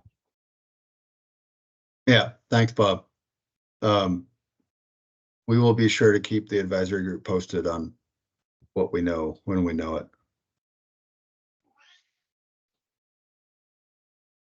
Anybody else on this before? I wanted to be sure we talk about the operations plan. And Jack, thanks for getting us going on this one. Okay. Hey, I need to leave. I have to pick up the 5-year-old and take her to swim. Well, in that case, any closing? Yeah, remarks? well, I just want to say I really appreciate all of you again. I can't tell you how much I appreciate it. And we need to wrap this piece up, the budget piece, so that we can be ready and stay on task. The land board assistants made it very clear to me that their bosses want us to stay on task with our timelines. So we're doing the best that we can to make sure that happens. Okay, thank you, folks. Off to grandma duty. Bye. Likewise. Thank you, Vicki. So Ryan, can you take us into our current, where we are with the operations plan and our kind of thinking behind it? Yeah, and forgive me for yawning a few times. I've been in mediation in this meeting since early this morning. So you look like you're in jail. I feel like I'm in jail because I'm looking outside and it's 70 degrees and sunny, and I'm stuck in here all day. So I'll try not to be grumpy. But I do got to disagree with you, Brett. We're not walking and chewing gum. We're running and chewing gum and occasionally choking on the gum. So spoken like a true triathlete. Yeah. Thank you. Exactly. Yes. The solicitation is out for the operations plan. It closes on Wednesday. So we should have somebody in place, a contractor in place to do the operations plan probably in another week and a half or so. We have to evaluate what we get in for solicitations for bids and proposals. So basically, I think this is sort of a repeat, but this contractor will work with DSL as well as the advisory group on development of an operations plan. And it'll take a while, but we're looking at doing completing a draft plan by June 30 and the final plan by November 30 of this year. And I think you all know the operations plan is really a pretty key piece because there's a lot of stuff that goes on with FMPs, but really the meat of what we're going to do is in this operations plan. So, basically, y'all want to know what we're going to do, where we're going to go and do it, and then how we're going to do it. So the what, where, and the how is important here, and that's really what's going to be front and center in this operations plan. It's got quite a few elements. If you want to kind of get a guide of what these look like, and again, we're doing a 2-year plan, but is the ODF operational plan. You can find those online. It's kind of a similar structure as what we'll use here. So that's basically it at this point. More to come, but we do have some pretty quick deadlines. And we do do have to have somebody on board because we just don't have the capacity to do it ourselves. But this contractor will be working with us and with you guys for input on how we develop, what we're going to do and where we're going to do it and how we're going to do it. I would like to bring up, Brett, sort of just briefly, maybe a couple questions to pose to the group, but I've been doing some digging into the flexible allocations. We've talked about this quite a bit is a place that we would like to go first because it's outside of the core research area. The more I dig into it, the more I'm wondering if we're going to really want to fully do that for 2 years. So to give you a little background, we've got a little less than 9,000 acres in the flexible allocations. And then according to the data I have, about 5,500 acres are so-called fully available for harvest. But only, let's see, just shy of 2,000 acres of that 5,500, or the total of the 9,000 acres of flexibles, is greater than 50 years old. So there's not a lot of like real near-term harvest potential in there. And really, even less than that, there's less than 800 acres of flexible allocations that are greater than 60 years old that are unencumbered. So it doesn't leave a lot of acres to do some of this work. Some of those are little bits and pieces, odds and sods. They're a little bit tough to get to. There's also, besides that 800-ish acres that are greater than 60 years old and in the flexibles, there's an additional 820 acres of flexible extensives that we can go work in.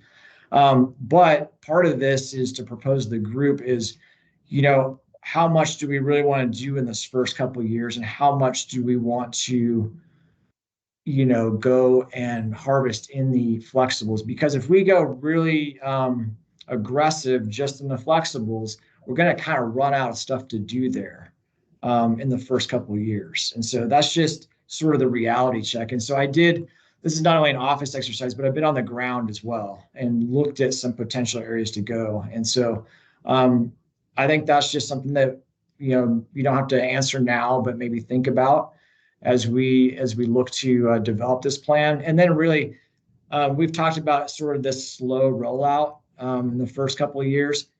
How much do we really want to do? And so that's something you want to think about as well. I don't picture us going and cutting 17 million board feet in year one. I don't think we're going to do that. But really, how much do we want to really put into this first plan? And we want to do it carefully. We want to do it right. We want to have the public process in place to do this, sort of set the stage and set the form of how we want to do these in the future. So that's what I've got at this point, Brett. I'll open up to questions, or we can go to break. Yeah, let's do questions, and thanks, Ron. That was helpful. And I think just to backtrack, because I think this is the thread. The reason you're looking at the flexibles is, I think the idea is that the flexibles, it would be the place to start based on the intention of staying out of the full research watersheds while we're still having this conversation with OSU about its engagement as a research partner. And because while they're, these would be demonstration type projects, the way we've talked about them before with OSU, we're still needing to work out the research connection between the near-term projects and where we go next in the bigger picture. And so I think you're thinking of it as the flexibles are the easiest place to start. Is that? Yeah, and we'd also do some CRW thinning work, of course. And then we'd also, if we have a good partner in place, being OSU, we would look to probably incorporate some RCA thinnings as well in this first plan, if we have all of the, partnerships in place there. We can work in the other areas probably without that help, but we would need OSU or somebody on board to help assist in designing the RCA thinning treatments. Yeah, okay, awesome. Hands are going up, and let's do this, and then I promise we'll move to break. People are looking like break ready. but Keith went up first and then Bob. Yeah, Bob beat me, but I'll go. Yeah, Oh, Ryan, not on my chart. I see you number one. Yeah, I know. I think he checked out and then got back in to put me at the front. Oh. So I'm going to blame you for that. So, Ryan, I think that phased in approach makes great sense. There's no way we jump in at 17 million, and if we take 3 years to get there, and that gives us a chance to build on some success, and I think that is the way we ought to go.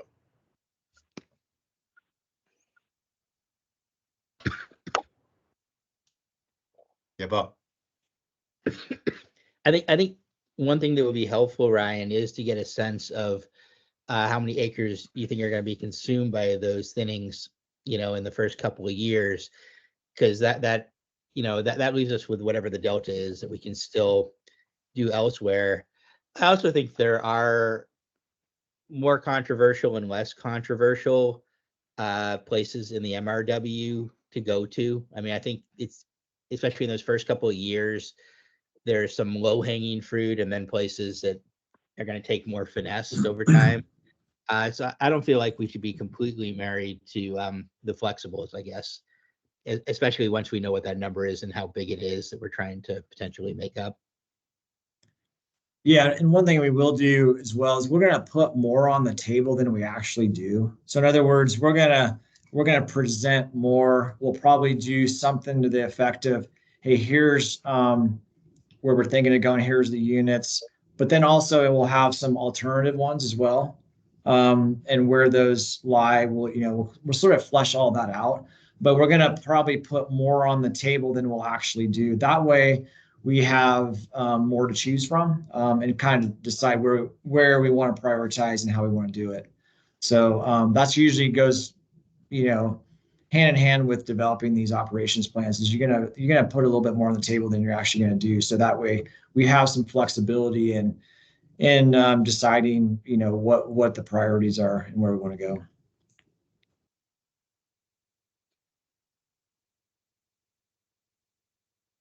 How about others? Any other feedback, comments, questions on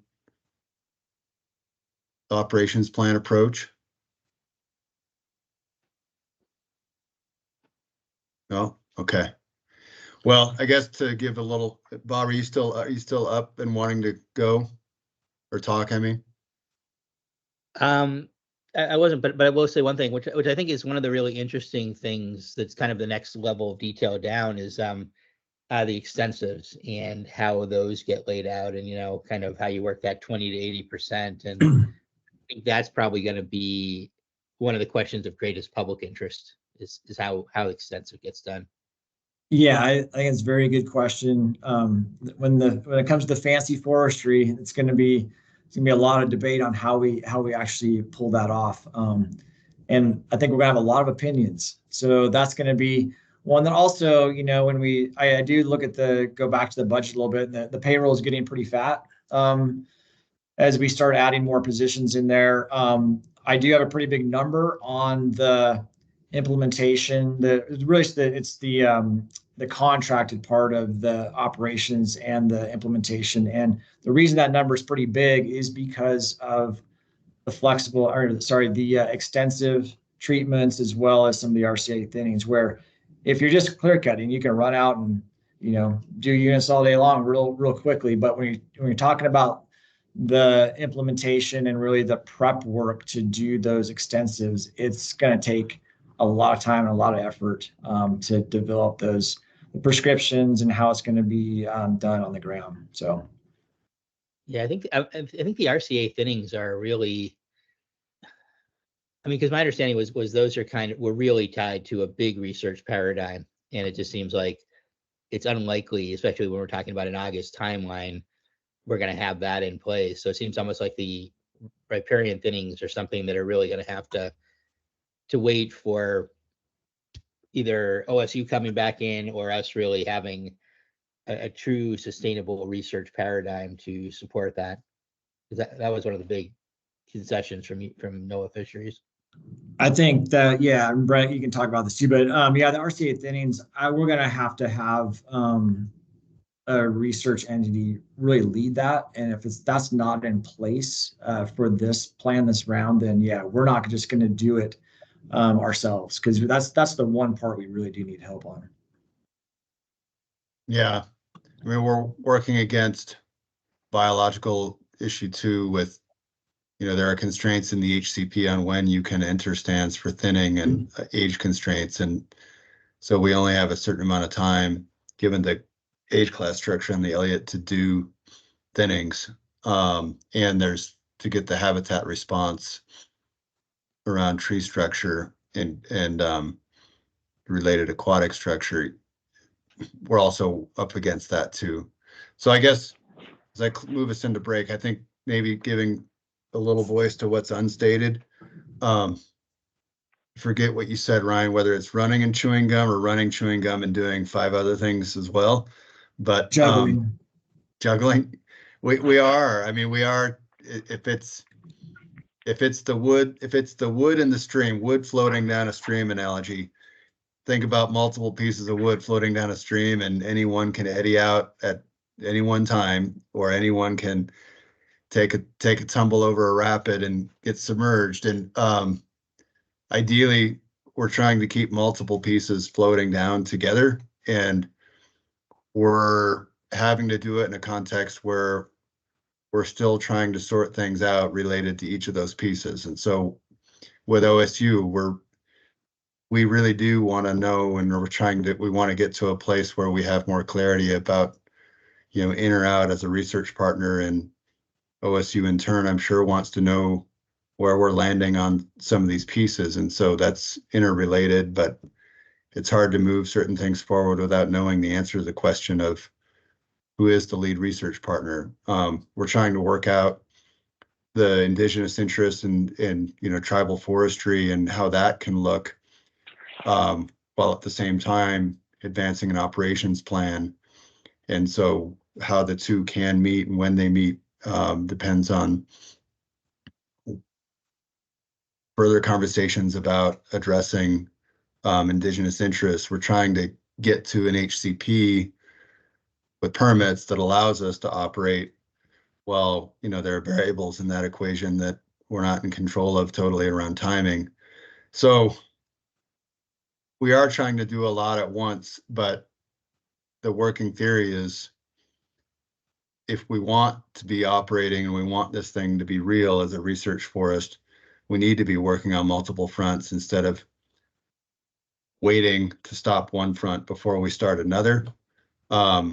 But while we're trying to keep all the pieces floating downstream, I think, we're just going to have to use this process to keep you up to speed on where the variables are, or where the variables are shaking out. But Ryan, I want to say thank you to you, because you've been willing to embrace the challenge, and I really appreciate it. I know you've got a lot of other work on non-Elliott DSL managed lands and beyond, so to attend. And so just thank you for all of your good thinking and commitment on this. Okay, well, let's break until, let's take a quick one in order to keep us moving on our agenda. But can you all be back here at 5 after 3? No, it's not much of a break, but if you can't, just don't do what you got to do. But I'll be back to try to kick us off at 5 after 3. And our next conversation is the oversight structure. Thanks, everybody.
Hey, everybody.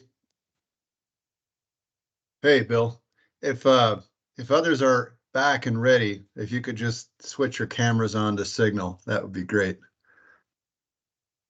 Or else Bill and I will just talk. Although we're probably still being recorded. And there's Gene. You are still being recorded. There's no way to turn it off in Teams, so there's a delightful interlude of 7 minutes of silence. Well, it's good. Full daylight. It's like you like it. Perfect. I won't talk about my Vicky talked about her grandchild issues. I won't talk about my child issues. Although I was asked recently um, if we were with our grandkids while taking them to the hot springs, and I had to say, no, these are actually our kids.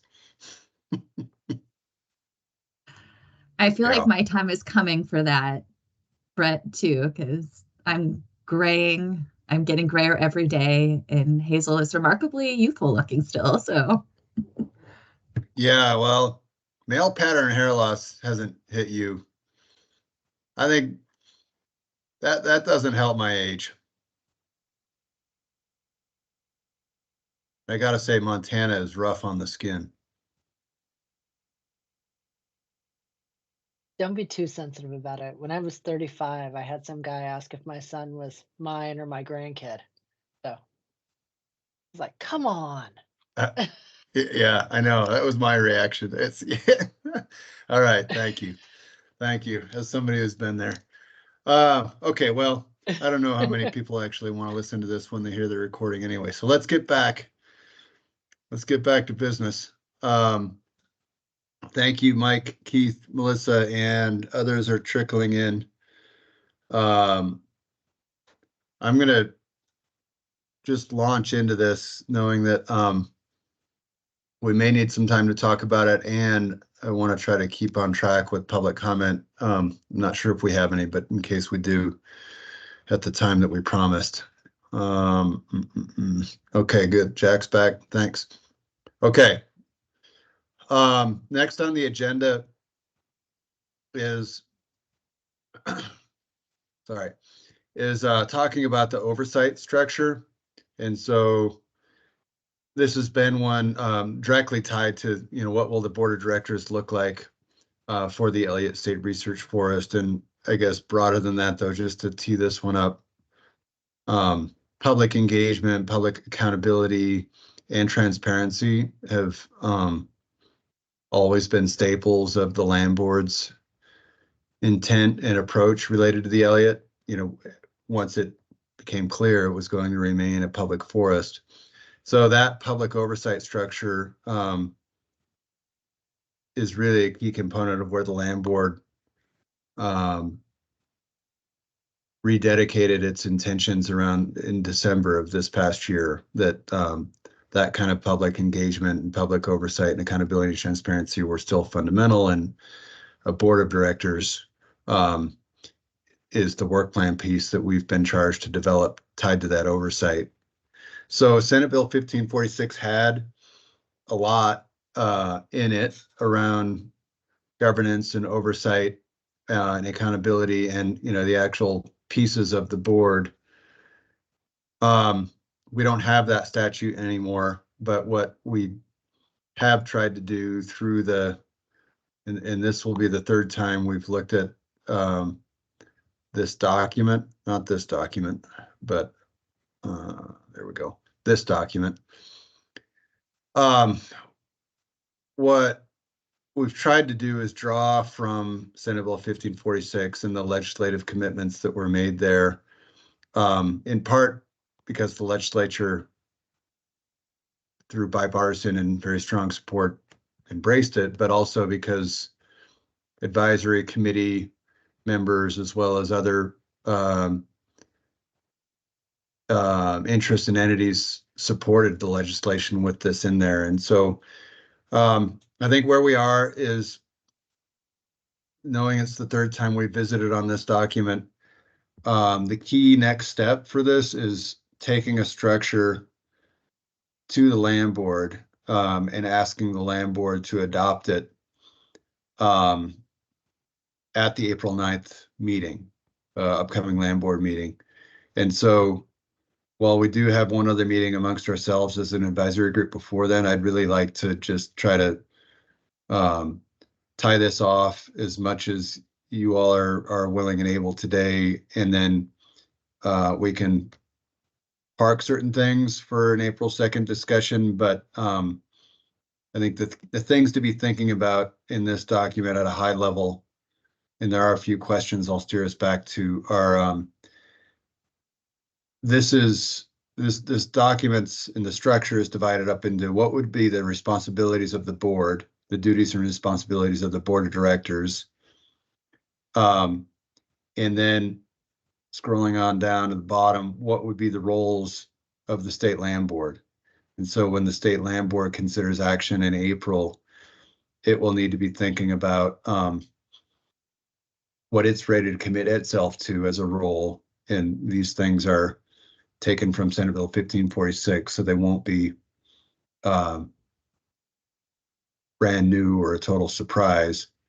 And then also for you all as potential board members, what does the board of directors, what do you feel the board of directors needs to have as its roles and responsibilities, and what are the, we talked about this last meeting, if there are powers or shalls rather than mays, if there are things that you want or you feel like the board should be empowered to do beyond what current statutory authorities allow, then we need to know that so we can be talking to the land board about what could potentially go into a statute or a bill in the 2025 legislative session. Because all we can do right now is operate a board of directors for the Elliott under our existing statutory authorities. So if you all feel like you need more, you want more, we need to know that through this document and discussion. So I wanted to, I guess, open it up at a high level. There are some prompt questions that I'll get into. And I'll come back to this document, but just to start the discussion, assuming, and I'll make the biggest assumption, and everything they say about assumptions, but assuming you've read the document again, does anybody want to lead in with, where are you all with a level of comfort around the document? We're trying to work this to something that we can get into the land board materials for consideration, and the land board will of course want to know where you all are as advisory group members.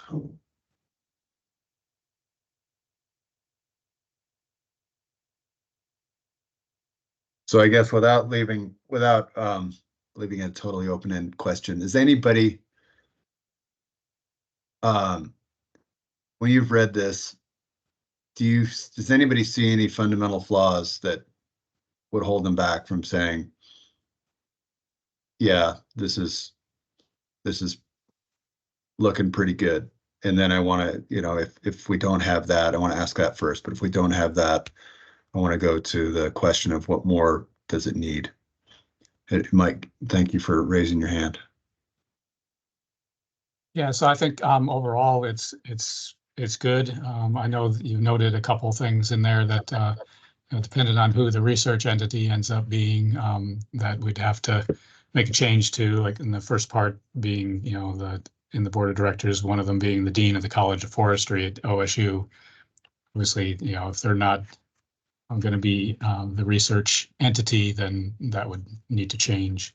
And then the only other thing that I saw might be where we talk about the Elliott State Research Forest proposal. Is that what we're going forward with in our management plan, or is a variation thereof? And if so, maybe we don't specifically mention that particular proposal, but a variation thereof of whatever it's going to be. But other than that, I thought it covered everything well. Okay, thanks, Mike. And does that, I'll find the page where that Elliott State Research Forest proposal is. But yeah, I think what you noted on the first part, the intent is to whoever the research lead partner is, the intent is to have that entity kind of structurally incorporated into the oversight board as well. And that's as much a question as anything. Like, we have it written in there as OSU, and that's where things were in the statute. But it's part of the walking, chewing gum, or running, chewing gum, and juggling part. We're having these conversations on multiple fronts, and so we'll play that one out. But does anybody not think the lead those areas research that entity? have the research proposal on it are the bottoms of page 2 and 3, Okay. where it specifically mentions those. Okay.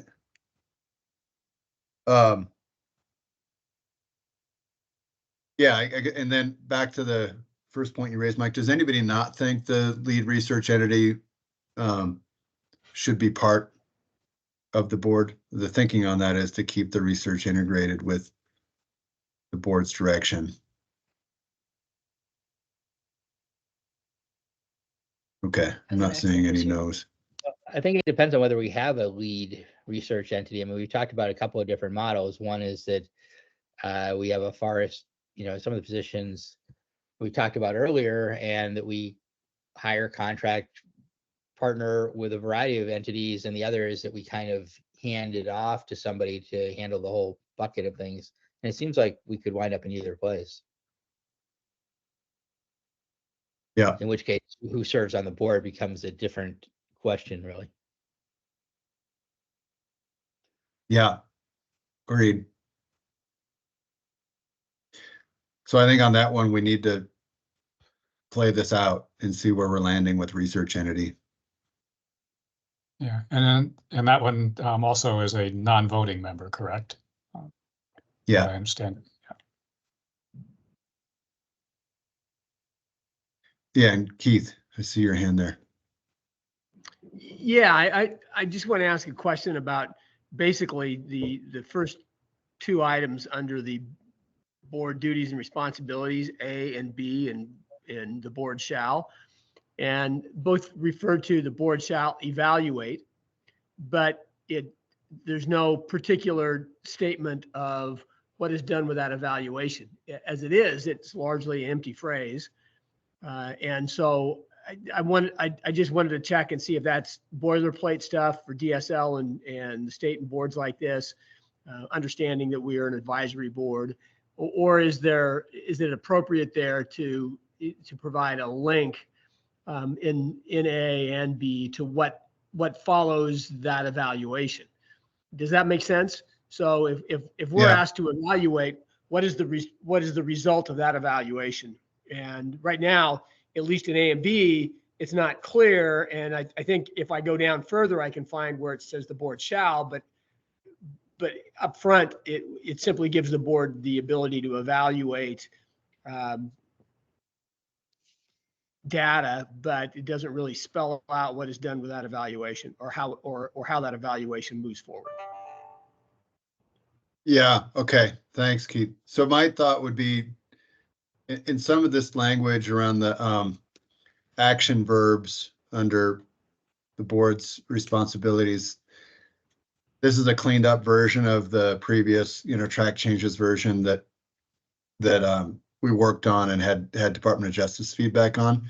So some of these action verbs tie to the advisory nature of the board and the powers that the board has under current statute. And so what I guess my thought would be, we could edit this to say evaluate and advise DSL on, whether, for example, the mission management policies are being effectively implemented. And then same with whether the forest research entity. Does Yeah, that work? that's what that's where I was sort of hoping we would go. There would be a evaluate and advise, and because otherwise it great. I get to evaluate, or we get to evaluate board operations or forced operations, et cetera, but it doesn't really give the board a responsibility beyond that in terms of how might our evaluation be put into play. So, and perhaps Melissa can advise us on the language below, whether that makes clear or not. But clarity here, I think, is important. Yep. Okay, that's helpful. So I'll make the global edit. And thanks for that. That's helpful. The Melissa, sorry, I didn't see the hand. Sorry, go for it.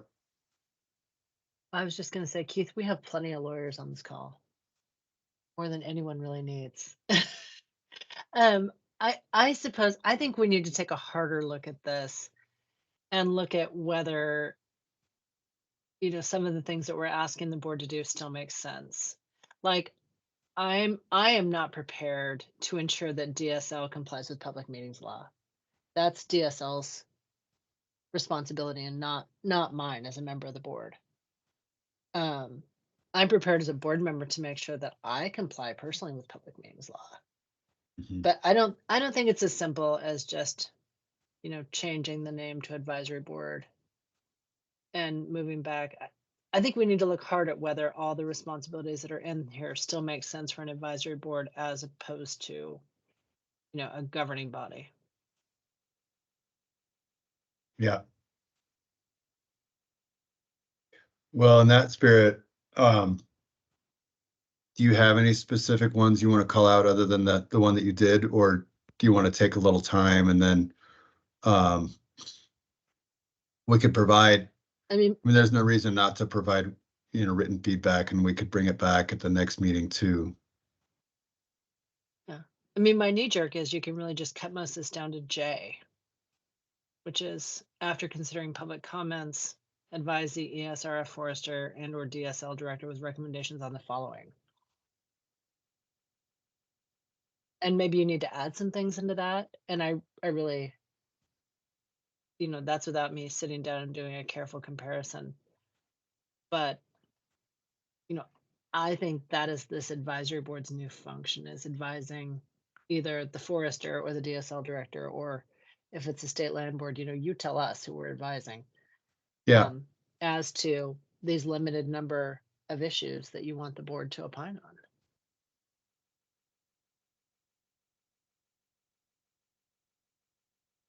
Okay.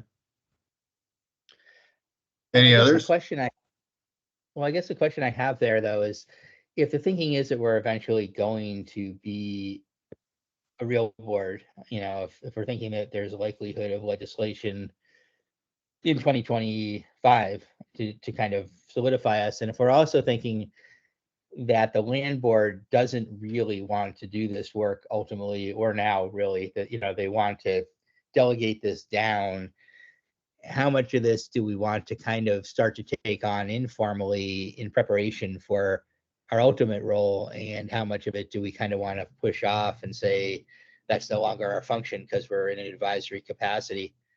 I guess really the question comes down to how much do we want to kind of masquerade as a real oversight board and fill that role, even though we don't have the authority, we can still make all those recommendations and behave as though we do, understanding that DSO doesn't have to accept it, or do we want to push those off and bring them back later?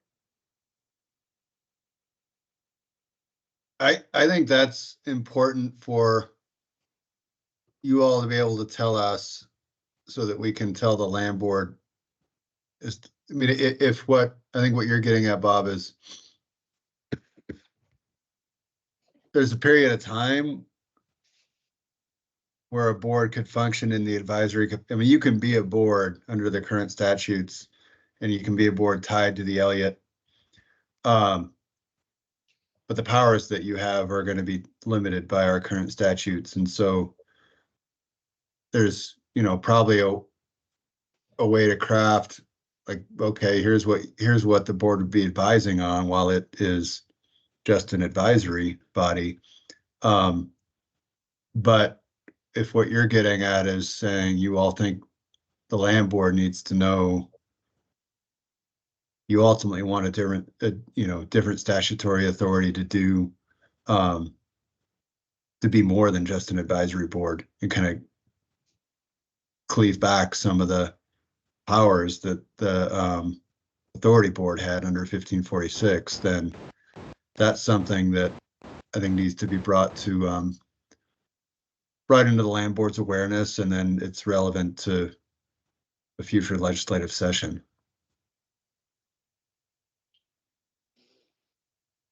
And my sense was, from our last meeting, that there was, I think, some desire for definition in statute that kind of better separates out the powers of a board of directors for the Elliott and the powers of DSL and the powers of the state land board. But let me just verify whether that's actually whether what I was hearing is correct or maybe off in my head. I see, Melissa, you get your hand up. Nope, it's just still up. I'll take it down. Oh, remnant hand. Okay, gotcha. Yes. Well, seeing no hands, I mean, I guess my personal view is I do hope we go toward ultimately something that gives this board that power, the authority of a oversight board, for a lot of reasons. I mean, I think one of the biggest is that I don't think the land board wants to be that ultimately. They have other things to do. They don't want to get down in the weeds and really be the manager of the Elliott, ultimately, the ultimate decision maker, except for maybe on the really highest level stuff, from everything I've heard now for years. And also because I think it, despite all the challenges, is working. I mean, I think we've done actually a pretty damn good job of putting together a structure that has worked well together. And I think part of the vision of the Elliott was this collaborative effort. And I think collaboration works better when there's also authority. I think if we are the authority, then we have to work together. And if we're not, then we can try to work together, and then we can go and lobby up the chain too, right? So it becomes, if the buck stops with you, I think there's more likely of actually, or buck stops with us, that there's more likelihood that we actually fulfill that vision in the long run.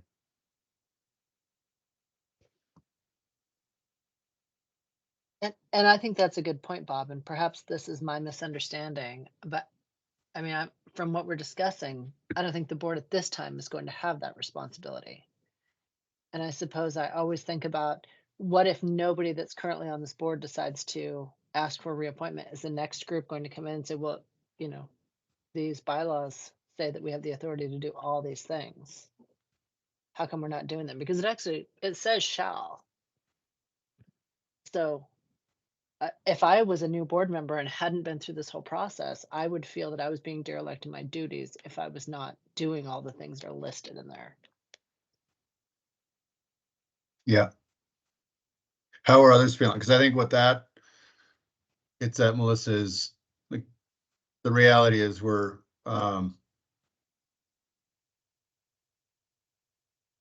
an interest in having other members on the board to get back up to at least 7, so. right? I didn't say replacement. I said, additional members. But the board of the state land board can't appoint new people to a structure that doesn't yet exist. And so what we're fundamentally trying to figure out is, even if there's a structure for the near term that's just under the advisory capacity of the current statutes, like, what is that structure? So that the land board can appoint members to it and understand what the oversight will be up until at least the time of a new legislative session. And then if there's more authority that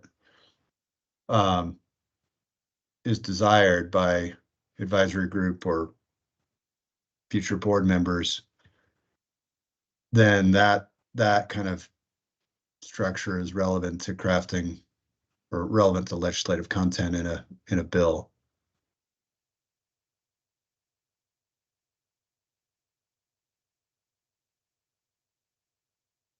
I don't know, Keith, Jack, Mike, where are you on this? Any thoughts? I kind of liked where I think this was headed in terms of being a fairly broad vision of where an advisory board should be. But, so I would look at Melissa's comment as, hey, here's almost an, and from an editing standpoint, if here's an item that we really can't do, or and so let's delete that, or let's reword this, and maybe there's others like that in here. So, but my overall take was one of pretty good comfort with what we had, and so I was looking for,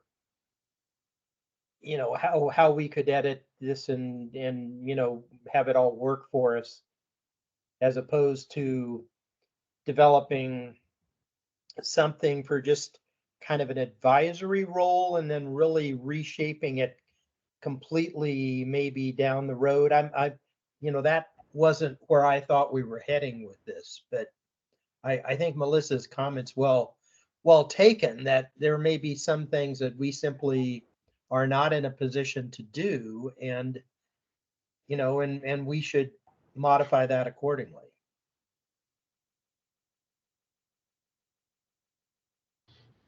Yeah, I think that if we can't do it, then it shouldn't be a shall. I think, but Bob was exactly right that a board that without authority soon finds difficulty in functioning like a board. And so the more capacity we have, I think the more that works toward the board working together and finding common ground.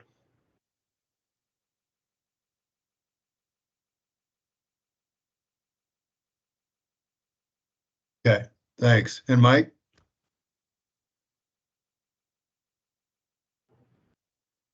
I'm trying to figure out what I'm thinking, to be honest with you. As an advisory board, I mean, obviously, all we can do is advise.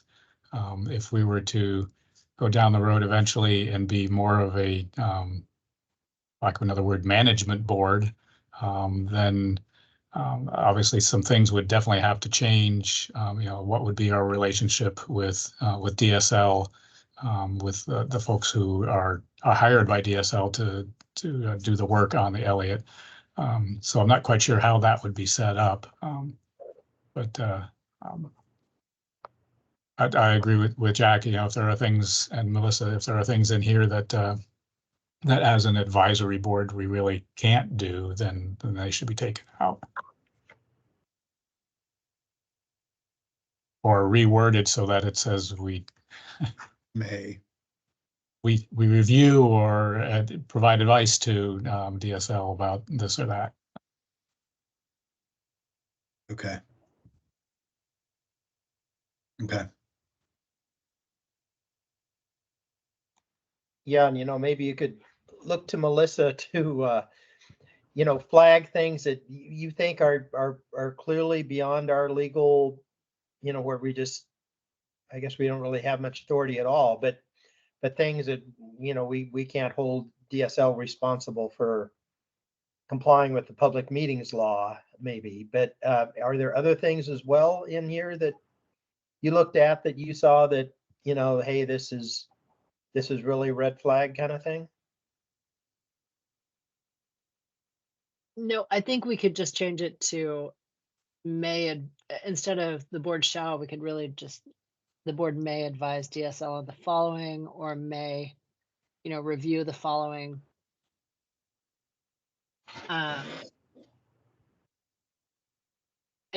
think some of you want to go over. My hesitation is really, the board being responsible for things that the board's not truly responsible for. Yeah. All of us have spent enough time in the public sector to know that that's never any fun when you start getting blamed for things that you couldn't actually do. So you don't want to get in trouble if DSL drops the ball on something. Gosh, Brett. No, it makes I sense. just want to make sure that responsibility is fairly allocated to people that have the ability to make sure that something is carried out. Yeah. Well said. I think some of that Okay. you can get some of that higher up too, in the sort of the beginning language that the board is advisory and it advises on the following things and just name them. You take out all of that shall, may, can language and just these are the things that we are charged with advising and providing input on. I think there should be some language in there though, if possible. And I don't know how you frame it, and maybe it's not, that gets at the idea that there is an expectation that DSL and the land board will give. I don't know. I've been on enough committees trying to set these things up, and the language is hard, but that it's going to be taken seriously. But for this board is charged with really digging down deep, spending a lot of time, and the changes to our recommendations should be taken pretty seriously. Okay. So maybe what I'll do here is, just given time, I think what I need to do is circle back with you individually, like work on some of the document edits to get a cleaner version of this version, and then circle with you, Melissa, a bit, and then circle with others before our next meeting, and then we can kind of come back and revisit, what is actually going to go to the land board. That's how I'm feeling. And I don't know, Jack, Keith, I know I'd reached out on it'd be good if we can land this, but it strikes me that we should maybe take that time between this meeting and the next. What do you all think? Yeah, I think that's a good idea, kind of based on what we've heard today. If you could, come up and maybe it's that advise component. But whatever it is, yeah, I think kind of need to take another shot at this. Yeah. Okay. Will do. So look for the next couple of weeks before our next meeting. I'll probably ping all of you at some point just to check in on this. And then in the meantime, though, if you do have any Word document edits, feel free to just send them my way. As rough as they may be, it doesn't matter to me. I can work with whatever you've got. It's just helpful to have advice, real-time advice when it's coming to your minds. So anytime, and then I'll work to set conversations with you. Okay. We are beyond our 4:30 mark, but I want to ask, this is the time in the agenda where we've allocated time for public comment. And so I wanted to just see if we have members in the queue, the participant queue, who want to deliver some public comment to the advisory group. And I saw Peggy's hand go up. There's Peggy. So we have, Peggy, if you could introduce yourself just for others watching, and the floor is yours. Thank you. Peggy Lynch, League of Women Voters of Oregon. Thank you all for your continuing work. The Elliott is really important to League members. I have 3 comments I'd like to make. One is on the hires that you've laid out. is the land board in April have to make the authorization for those hires, or is that Vicky? And knowing budgets and agency issues, it's my understanding there's like a 60-day minimum to get turned around for all of the paperwork that has to be done before you get these hires. And we certainly want to get them on board as quickly as possible, particularly since at the end of June of 2025, you're going to have to make sure they get authorized again. So that would be a question I would have. I don't expect you to answer questions, but put it on your list. Maybe you can afterwards. Yeah. The second thing is that the league is on record as supporting some harvest on the Elliott. But I want to remind you all of the $100 million bond that we got, which was the first part of our purchase from the Common School Fund. And it says that that will preserve the non-economic benefits of the forest for the public, including recreation, aesthetics, wildlife or habitat preservation, or other environmental and quality of life considerations. So although we purchased all 221 million, 100 million of it was very specific about what it was supposed to be purchasing. And it was supposed to be purchasing those things that the ESA would not be protecting. And then the last thing I wanted to say in your last conversations about the new board, I certainly hope that the new board has enough responsibility to be a good overseer,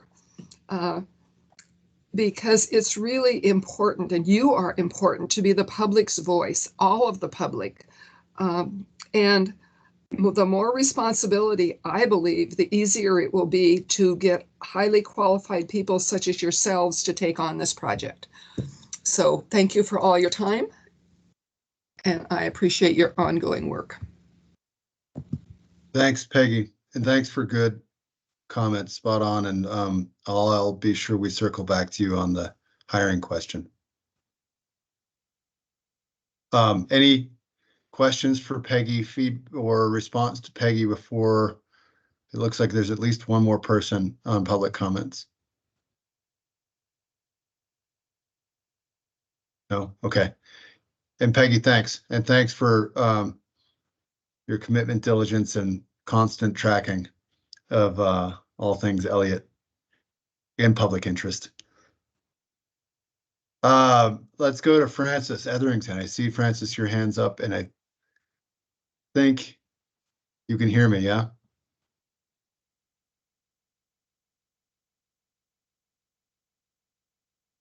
Maybe not. Francis, are you there, Etherington?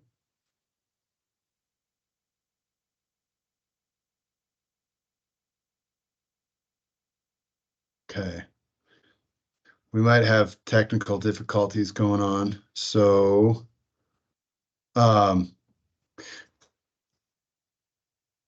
let's keep going. And then Francis, if you can hear me and you hop back off, or you reconnect and you can comment, we'll just open the comment period again.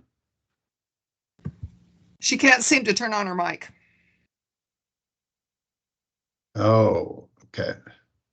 I don't know if I have the powers to unmute. Let me see if I do.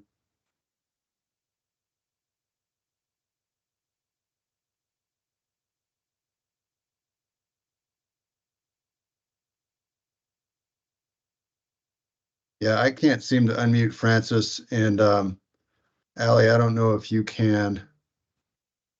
I can't either.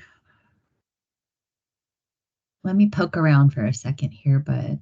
So this is Peggy. She asked earlier, will DSL be doing an annual operations plan or biennial plans? So that might have been one of her questions. It'll be, okay. If that's the question, for the first go round, it would be for a 2-year period. I think we've got to work on whether, how it aligns with the state biennium of the fiscal year, but the intent is to have the work that Ryan Singleton covered be for a 2-year period. And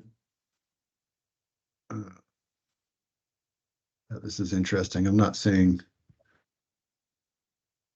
even seeing a chat. She had a second question. Will the public be getting the final HCP red line to see how it changed? So the short answer on that question is there will not be a red line version of the final HCP. There'll be a clean version of the final HCP, and then the final environmental impact statement will also be published and released. We do have, though, and I think this actually segues decently into the next meeting conversation. There's a summary of changes document, and then so in the NEPA side on the final environmental impact statement, there will be a response to public comment there, so folks will understand what happened to the comments they gave on the draft EIS. And then we do have a summary of changes document and what revisions have been made to the revised final HCP from the draft HCP, and so that is something we can share as well. Francis, it's Allie. Will you give your unmuting one more try? I just changed a setting on you. And that was the only thing I knew to do. So if this doesn't work, we're going to go ahead and give up. Okay.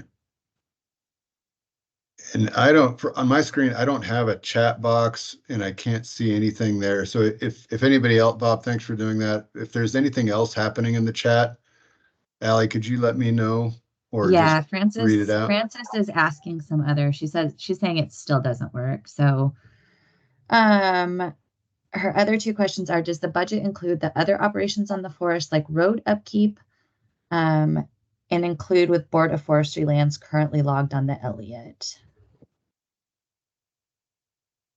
On the first question, yes, road maintenance is part of the budget. And the second question, so it's in that in the materials that'll be posted on our website, Francis, you'll be able to see that line item in the budget that calls out the cost of road maintenance, and those numbers may change based on our future agreements with the contractor, but yeah, it does include that. And the second question, I think, related to Board of Forestry lands on the Elliott. Is that right, Allie?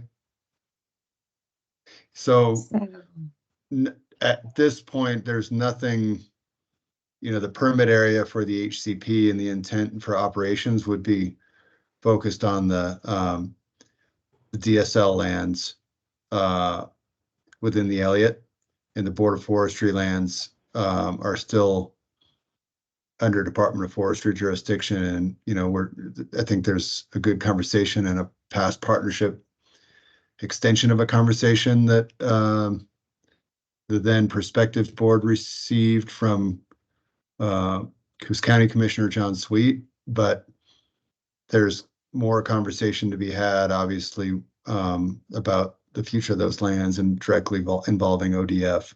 So at this point, we, DSL, are not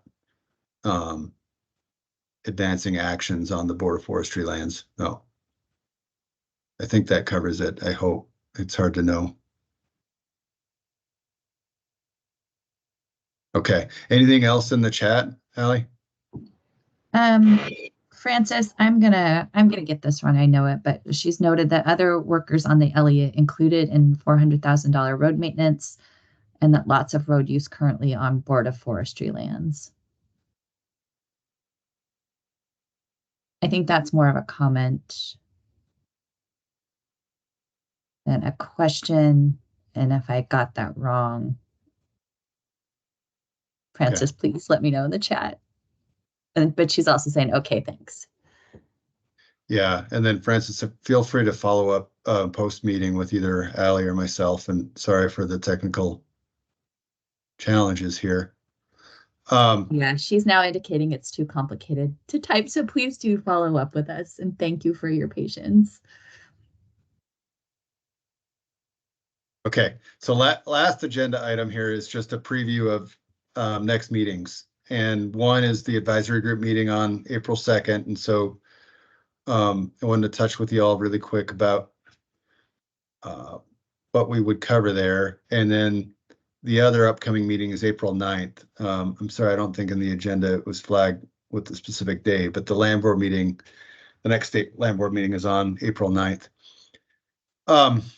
So at that, I think we've talked about that in terms of the land board will have an Elliott informational item on it, and as of now, an action item on adoption of the oversight structure. So we'll work between now and our April 2nd meeting around the oversight structure, the board structure, so that we can be clear on, you know, what is being brought into that land board meeting on the 9th. It would be good, assuming we stick with, you know, the action item, it would be good for the land board to know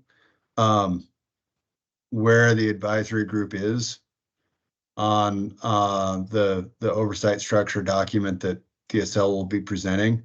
And so that's where I wanted to seed the notion, you know, with Keith, Jack, and, you know, the full advisory group of some kind of a communication to the land board, either in writing or in person, as to where you all land about your advice on the oversight structure once we land at next meeting. So it's more a placeholder for consideration. But I do think it would be good for, we would like to, we can tell the land board where the advisory group is, but it usually is never as meaningful as firsthand advisory group members telling the land board what they feel.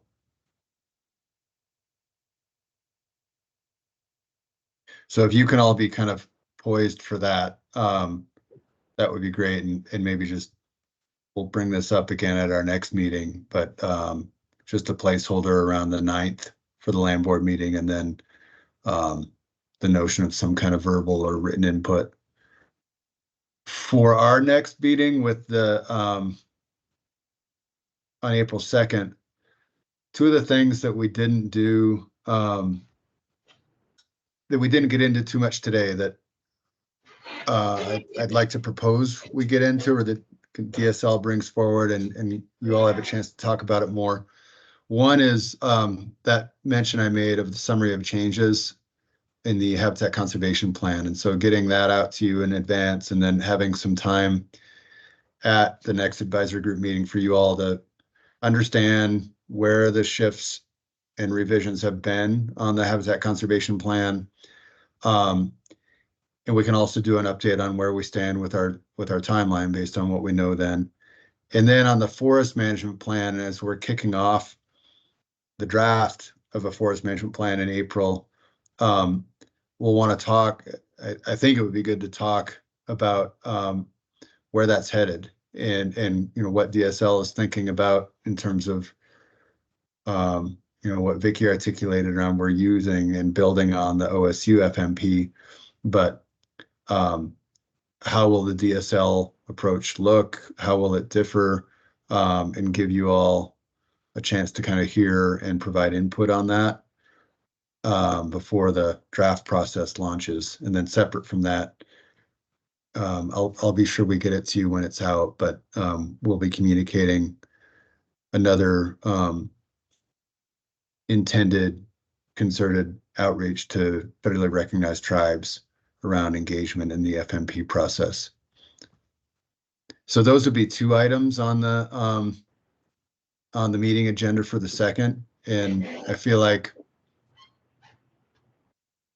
there is, beyond that, discussions that would be helpful to have as an advisory group around the research partner question and where that's landing. But it feels like both for us to know where things are landing with OSU or elsewhere, and for you to be able to talk about that question, it would first help to know with a little more clarity where the revisions on the HCP are, and then what the FMP would be looking like. So that's kind of the thinking there. Any reaction, thoughts, or other things that you want to be sure we've got on the agenda for next time?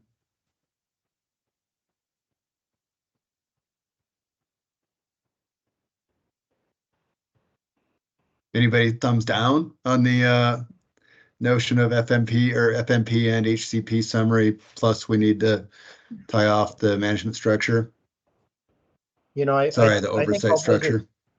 I think all those are good, Brett. The only other thought I had was just because the hiring process is fairly important, just where we are on PDs or you know, kind of getting some of those offers or, you know, advertisements out there, Yeah, sort of at least a time frame for that. yeah. We can have a section on updates related to that, plus the operation and FMP planning process, the contract that Ryan mentioned, and then it does feel like we'll have more at that point on where we are with POP development, so we can bring that back in for an update too. I just wanted to be sure we're moving into some of the other pieces that feel very much worth vetting with the advisory group around the FMP next steps. But yeah, no, thanks, Jack. Any other items to note? That was helpful, Jack.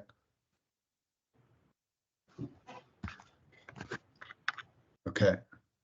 All right, let me know, or let any one of us know, me, Allie, Bill, by email. And I think I saw, well, she's not here. Francis, if you can hear me, we do have a few minutes if you want to try again verbally.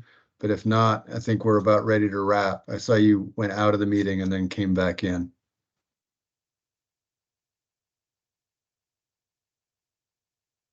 I think we have the same issue. Okay.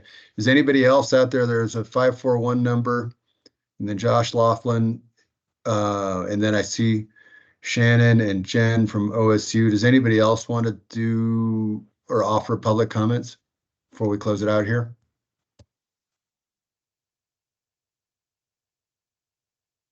All right. Well, there were points where I doubted we were going to finish by 4, and we did. So there's some additional, there's the follow-up that we talked about here, and I'll be sure I'll circle back on the oversight document. But in the meantime, thank you to all of you for continuing to serve, advise, and Keith, Jack, do you have anything for the good of the closure?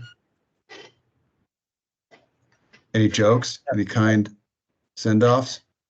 Yeah, I'll tell you a story about it. It must be Montana that confuses people for parents for grandparents. This is 20 years ago, so I was much less gray than I was now. My wife's 7 years younger than me. We were driving back from Minnesota, and we stopped at a place called Pompey's Pillar east of Billings, where William Clark carved his name, right? So we walked up there, we come down, we do this great historical thing right down my alley, go down, sit right on the Yellowstone in the cottonwoods. And Blair, my youngest, is now an ER nurse. She was 5 years old and she wanted to cut up an apple. We never let her cut an apple before, right? She always no, I want to cut my own. I'm old enough. All right. So her first slice, she slices all the way down into her thumb, and it's pretty deep. And we all climb in the car. We scream down the freeway to Billings. And it's very well marked. It's July 4th. We pull into the ER. It's filled to the gills. And the nurses were great. They got us right into the front, stitched her up. The whole thing couldn't have been better. We're standing there getting checked out. And the nurse or the doctor who was checking us out looked at me and goes, "And you're her father?" And then looked at Jennifer, and she's 7 years younger than me. And she goes, "And you're her grandmother?" So Jennifer didn't say, I didn't say anything. We climb in the car. We must have been 15 miles down the road heading west, and I could tell she was steaming. She turns at me and says, "That does it. I'm dyeing my hair." And I said, "Okay, don't blame me. I didn't say anything." So I'm going to tell her. It'll make her feel better, Brett. I'm going to tell her it has nothing to do with her. It has everything to do with Minnesota or Montana. So. I think that was well worth the final 2 minutes of the meeting time. I hope everybody agrees. Thank you, Keith. And thank you, everybody. And Allie, thank you for your help and the recording. And I think this does it. Thanks, everybody. We are Thanks, everybody, adjourned. for all your work. Bye. Thanks all.